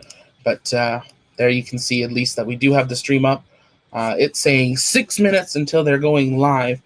So we might be a couple minutes off on the countdown then at that point. If it's explode, do they use some of the parts or materials again? I mean, they could melt materials down. It is that type of material that you melt it down, you can make new stuff. I wouldn't be surprised if they do that, but they would definitely, I think, keep stuff to, oh, there we go. See, that's what I thought. They are definitely not, they are 5 minutes to the countdown. So they we're going to take this. We're T-minus 5 minutes to our second launch attempt of the Starship 10 test flight. We counted down earlier today, but the computer stopped the countdown just before liftoff, when the total thrust of the Raptor engine slightly exceeded the allowable limit. The SpaceX team determined the engines are good, and we decided to make another launch attempt. This will be a test flight of Starship to an altitude of 10 kilometers. Our goal is to gather data as the vehicle descends back to the landing pad on how well the flaps work to control the vehicle while it is horizontal. This again is Starship 10, one of a series of test vehicles that we are building to gather this data.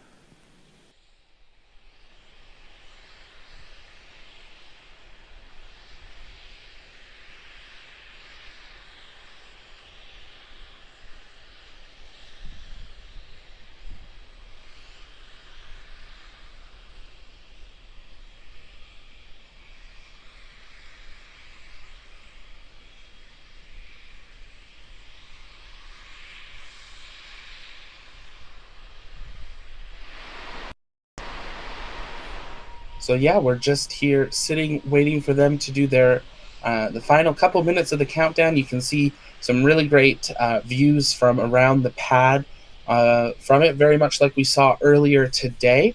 And we're just waiting to see how this goes. We do have our feed from Padre pulled up, so we will bring that to you as well following the launch if we do have a successful landing.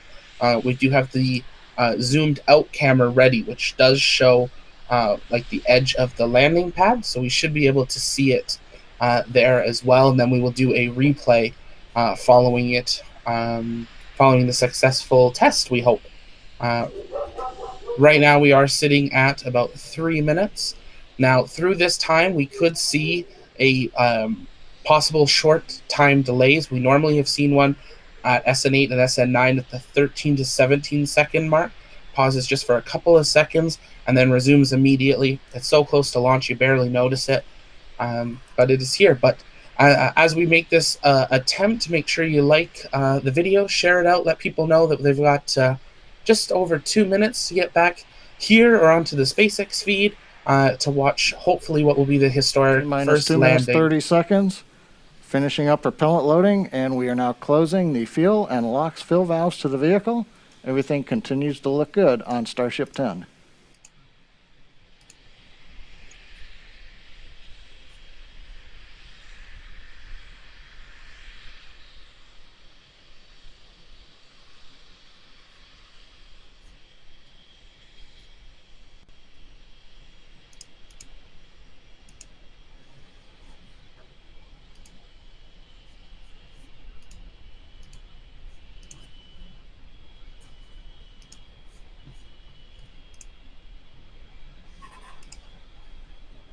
Coming up on that 90-second mark.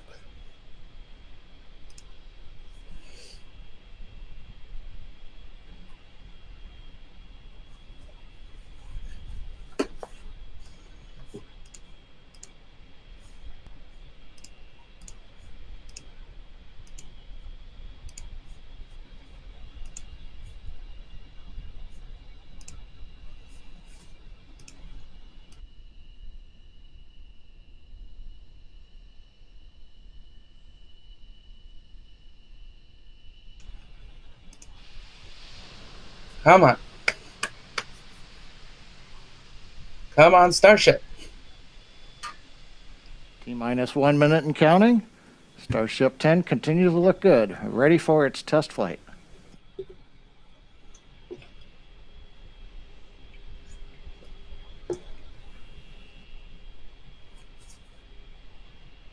Oh, they're holding at 1 minute. Why are they holding it? Oh, they're resuming. Okay. See, there's those quick little holds. It's a smart system, so it can self-abort as well as be aborted by the mission control for it. So here we go.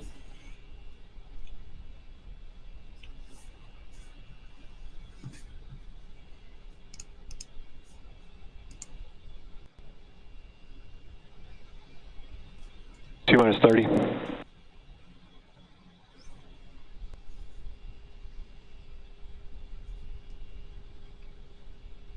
Copy. Come on. Here we go.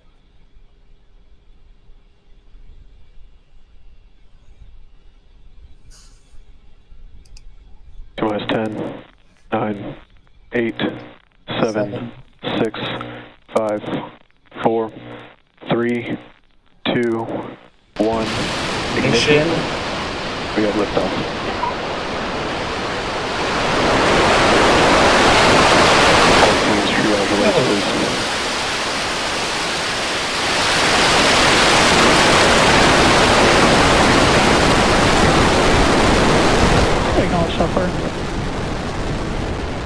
SC2, please prepare for section 35. OSC, FC1, LVN.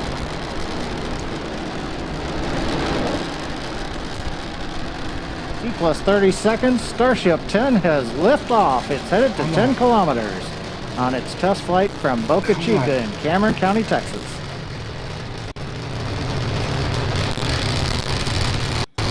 Oh, just hear that rumble.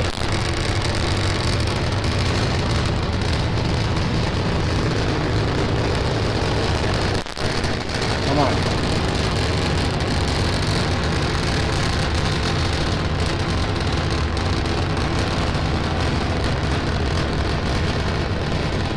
What a beautiful time to launch.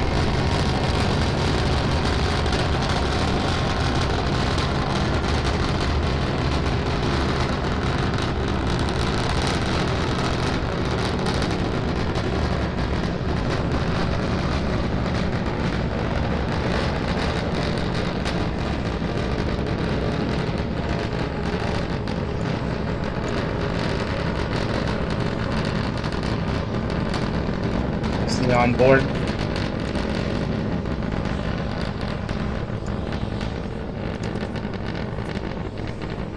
So we're going to be standing by for the first engine to be throttled down and to cut off.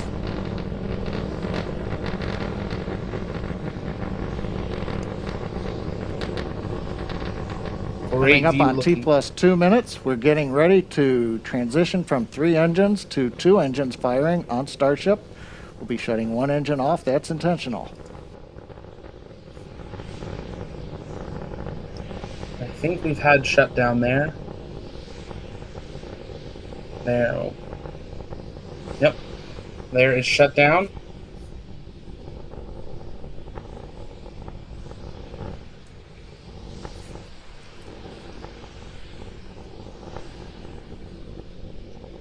The two are looking good there.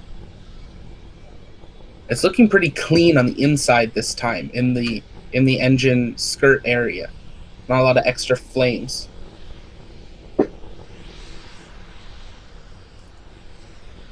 We are noticing that one of the two flames is a bit more orange. Now that could be that it's throttled, or there could be something with the engine right now. But we'll take a look and see here. I haven't said anything. 3 minutes and counting. Starship coming up on 8 kilometers altitude. We're getting ready to shut down the second engine. This is intentional. Coming up on Clear. MECO 2. There's MECO 2. Oh, very nice. Very nice. John loves his job. Okay, now to switch over to the header tank for the one engine. This is great. I don't think John knows his mic's on.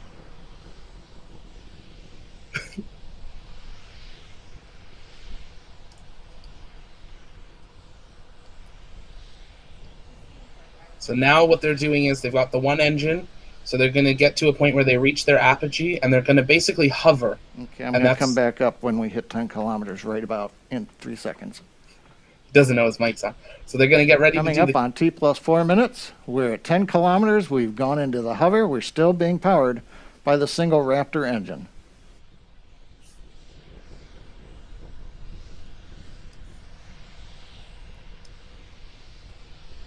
Come on. Belly flop. We want a belly flop.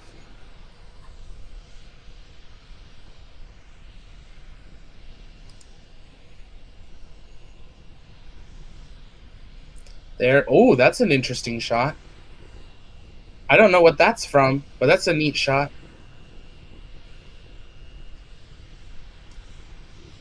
Yeah. Look at it come. Look at that belly flop. See, 5 years ago, this is something we'd be freaking out about. Nowadays, this is normal. 4 minutes and 40 seconds. Starship has transitioned. It's flipped to the horizontal mode, beginning the descent back to the landing zone.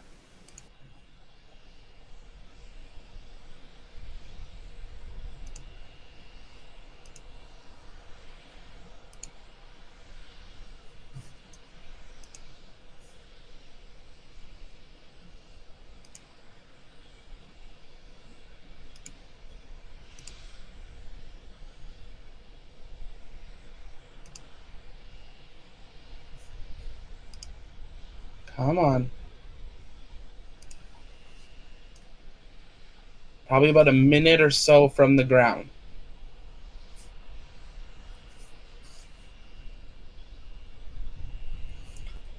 I do like that they launched at this time. The beautiful pink and orange sky. Come on. Oh, she is flying through the clouds. Coming up on 5 minutes, 45 seconds. We're down below 2 kilometers. We're preparing to light 3 Raptor engines to begin the flip sequence. Come on. We'll culminate with landing on the landing pad in Boca Chica. They're got to be at like a kilometer already. We should see ignition here. There's 1, there's 2, there's 3. They got 3. Come on. They're using all 3 to shut down. Oh, they lost them. They're hovering. Come on.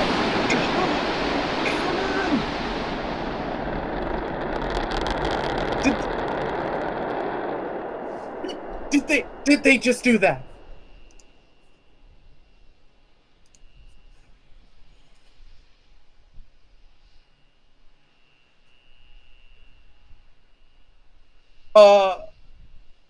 It's clearing. Let this. We have touchdown. Yes. Is it leaning? Oh, it's on fire. It landed. Let's see what is happening with it. It's still there. It's still in a piece. It is on fire. It's a little crooked. I think we lost John. Third time's a charm, as the saying goes. We've had a successful soft touchdown on the landing pad that's capping a beautiful test flight of Starship 10. As a reminder, the key point of today's test flight was to gather the data on controlling the vehicle while re-entering, and we were successful in doing so. We had a nominal ascent. We had the maneuver to place Starship horizontal when we reached 10 kilometers, right on time. And then during the subsonic entry, it appears we had good control of the vehicle using the front and aft flaps. And as we approached the landing pad, we successfully lit the 3 Raptor engines to perform that flip maneuver. And then we shut down 2 of them and landed on the single engine as planned. A beautiful soft landing of Starship on the landing pad at Boca Chica. Also, a congratulations to the Starship team in Texas. They've steadily increased the test launch cadence over the course of the program and have delivered some of the most exciting test flights many of us have seen in a long time. Look at that. The Texas team has several more suborbital test vehicles in build, with number 11 ready to roll out to the pad in the very near future. It's an inspiring time for the future of human spaceflight. Thanks for joining us today, and we hope you'll join us for the next test flight of Starship 11. And that's it. They pull the feed. We're going to quickly switch over here to bring up the other feed that we have, thanks to Padre. Let me bring that here because we can still see it on that feed. Let me bring this here.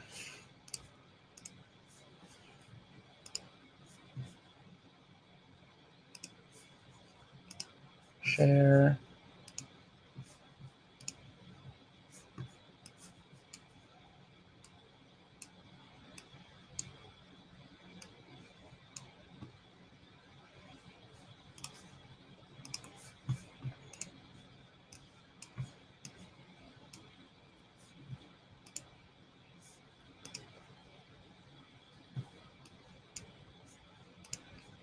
And we're going to bring this up here.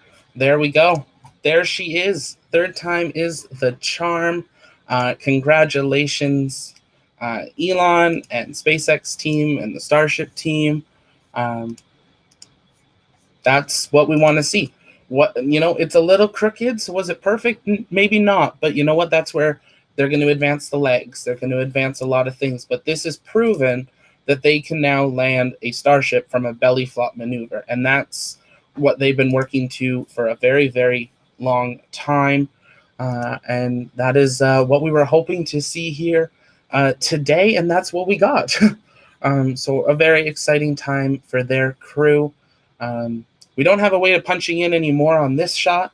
SpaceX pulled their feed pretty quick here. I think John was a little excited and probably wanted to go celebrate with the team. But yeah, what a view to see. We're going to leave our feed up here and stuff so you can see what happens at the pad. But at this point, that is Starship SN10, and you heard him confirm they're going straight on to 11. So they're definitely going to take a look at what is happening. We can see the automated fire suppression systems that are active on the ground. Those are robotically controlled, so people don't have to approach it. And wow, what a exciting day for SpaceX. So thank you all for joining us. We're not going to go anywhere. We're going to be on here for a little bit. But yeah, thank you for being here with us. I'll ask it one more time. Join us over on our YouTube. Hit the subscribe button. It really helps us so we can continue doing this and help it reach more people. Share it out. We're going to put up a couple shorter clips of the launch so it's easier for you to share out and about with your friends and family. And yeah, what a day. We finally, after a month, and the crazy thing is it's a month to the day. You know, it's 1 month turnaround of a brand new brand new rocket, and they had a successful launch, belly flop, and landing.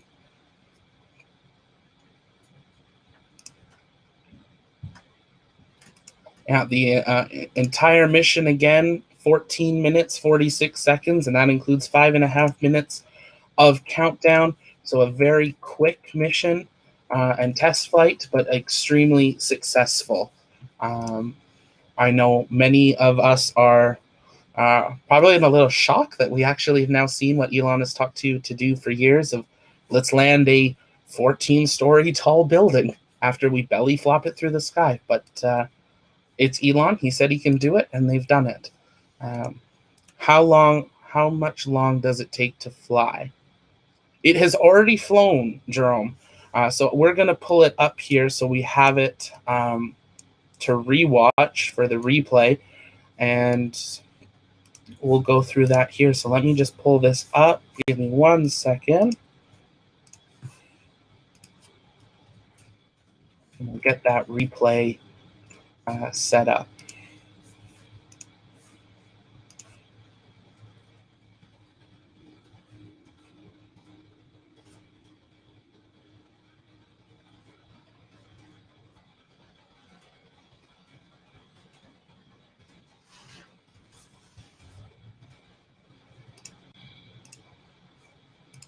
I'm just getting the replay all spooled up here.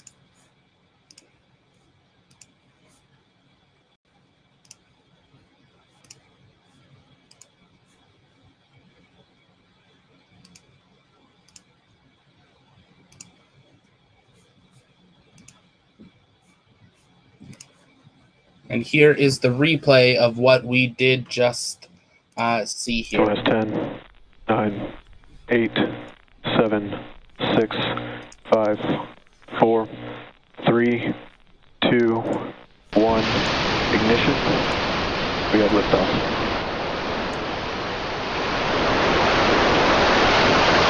All teams triage alerts, please. So there she goes. This is SN10 on replay. We had a successful launch, belly flop, and landing. FC2, please prepare for section 35. OSC, FC1, LVN.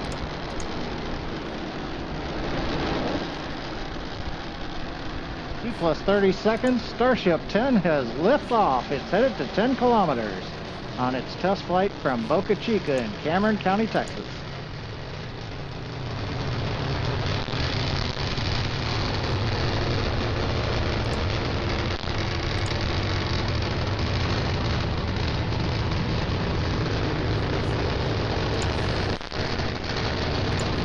I'm interrupting this. I think we have an explosion.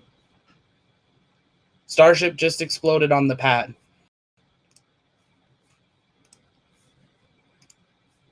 This is live. Starship 10 is no more. You still there, Marcus?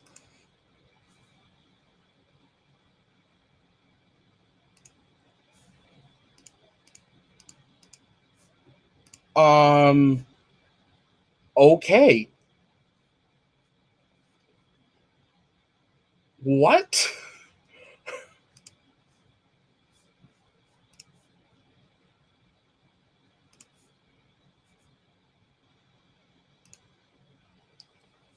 Okay. That was the end of Starship.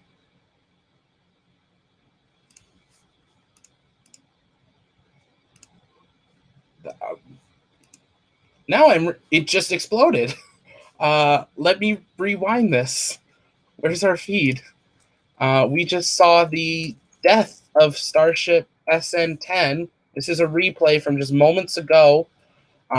Something ignited at the base of Starship, and it exploded. The entire bottom skirt. And it looks like it might have hit Starhopper. This is a replay again of what just occurred. The successful launch of SN10, though very historic, diminished by the death of Starship SN10 minutes after landing. This is very much like what we saw happen with, I believe it was Starship SN4, where it had multiple successful static fires, and it is here. We are waiting to see if we get an update from SpaceX on what just happened.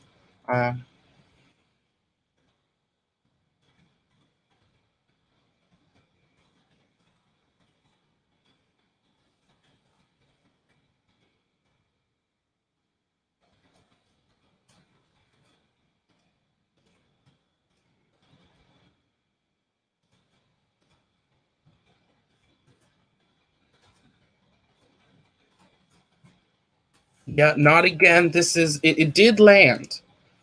We did have a landing. I'm going to bring this back here so we can see it because there's really nothing to see now. This is it here. Obviously, fire crews are very much now activated. We don't have mission control audio because they ended their stream. But that is that. Third time sort of the charm.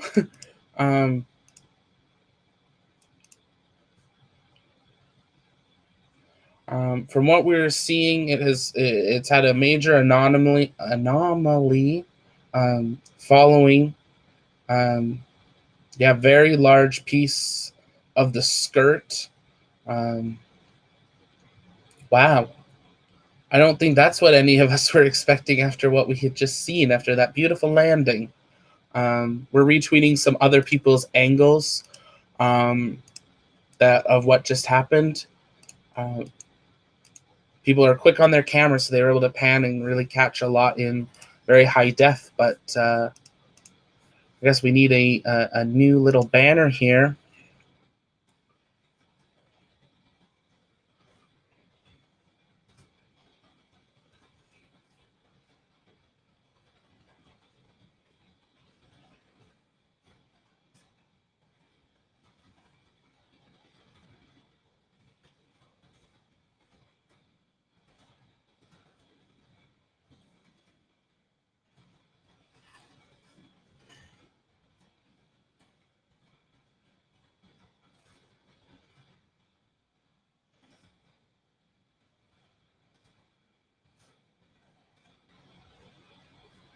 So yeah, don't really know what to say on that now. I think at this point we'll probably wrap it up because there's really nothing to look at. We'll try to keep an eye from SpaceX if there's been any statement.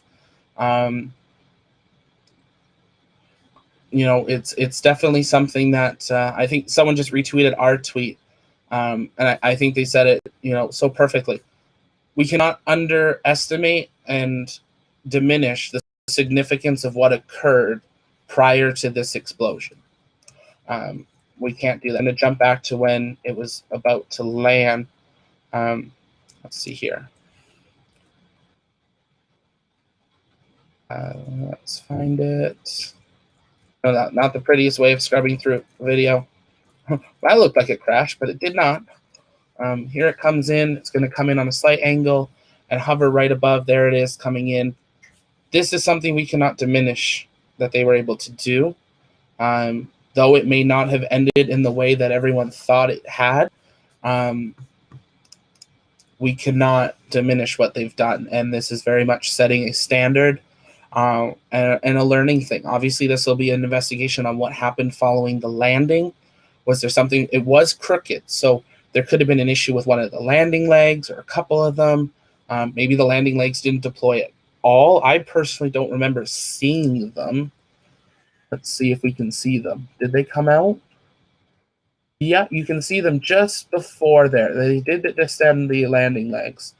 So it did know it was going to land.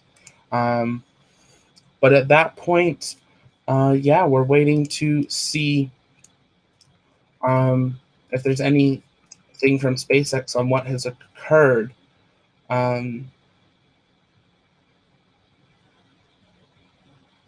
Someone making the joke, 1 day, 2 flights?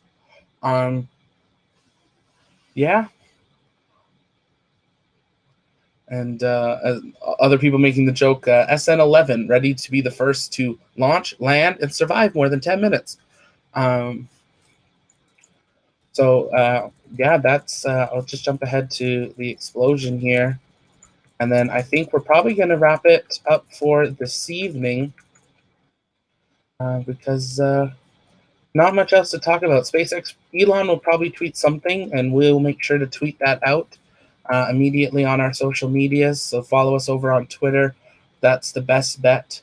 But we have had another major-ish failure to Starship, but after a very successful launch. yeah, don't really know what else to say. Kind of in shock a little bit. But thank you to all of you that have tuned in over the last many hours. It has been a privilege having you with us for our live coverage. My name's Zach. I'm the host here at the pad, here at the launch pad. You know, I and hopefully our team in the future strive to cover everything space flight, space engineering in the future space. And we're thankful that you were here with us watching what occurred, as it was a very historic launch, landing, and explosion of Starship 10. And maybe the fourth time will be the charm that they get to take Starship back to the high bay following a actual flight. So we're going to wrap it up here from that. Keep an eye on Twitter. We'll retweet out more as we learn more. Make sure you've subscribed to us over on YouTube, and we will be back here most likely. I think Starlink's going to be our next live coverage, depending what happens with Starship, and we will go from there. If you are down in the Boca Chica area, send us a direct message. Be safe. If you're going to go out and try to take a look at Starship and stuff, make sure you're staying on the road and not tromping through the environmental areas. We want to make sure that's protected. SpaceX has special permissions and instructions on how they can recover any debris sent in there. We don't need hundreds of people storming around it. But that is all from here at the launch pad. My name is Zach. This has been the launch pad's live coverage of Starship SN10 launch, landing, and explosion. And we will see you next time. Thank you and good night.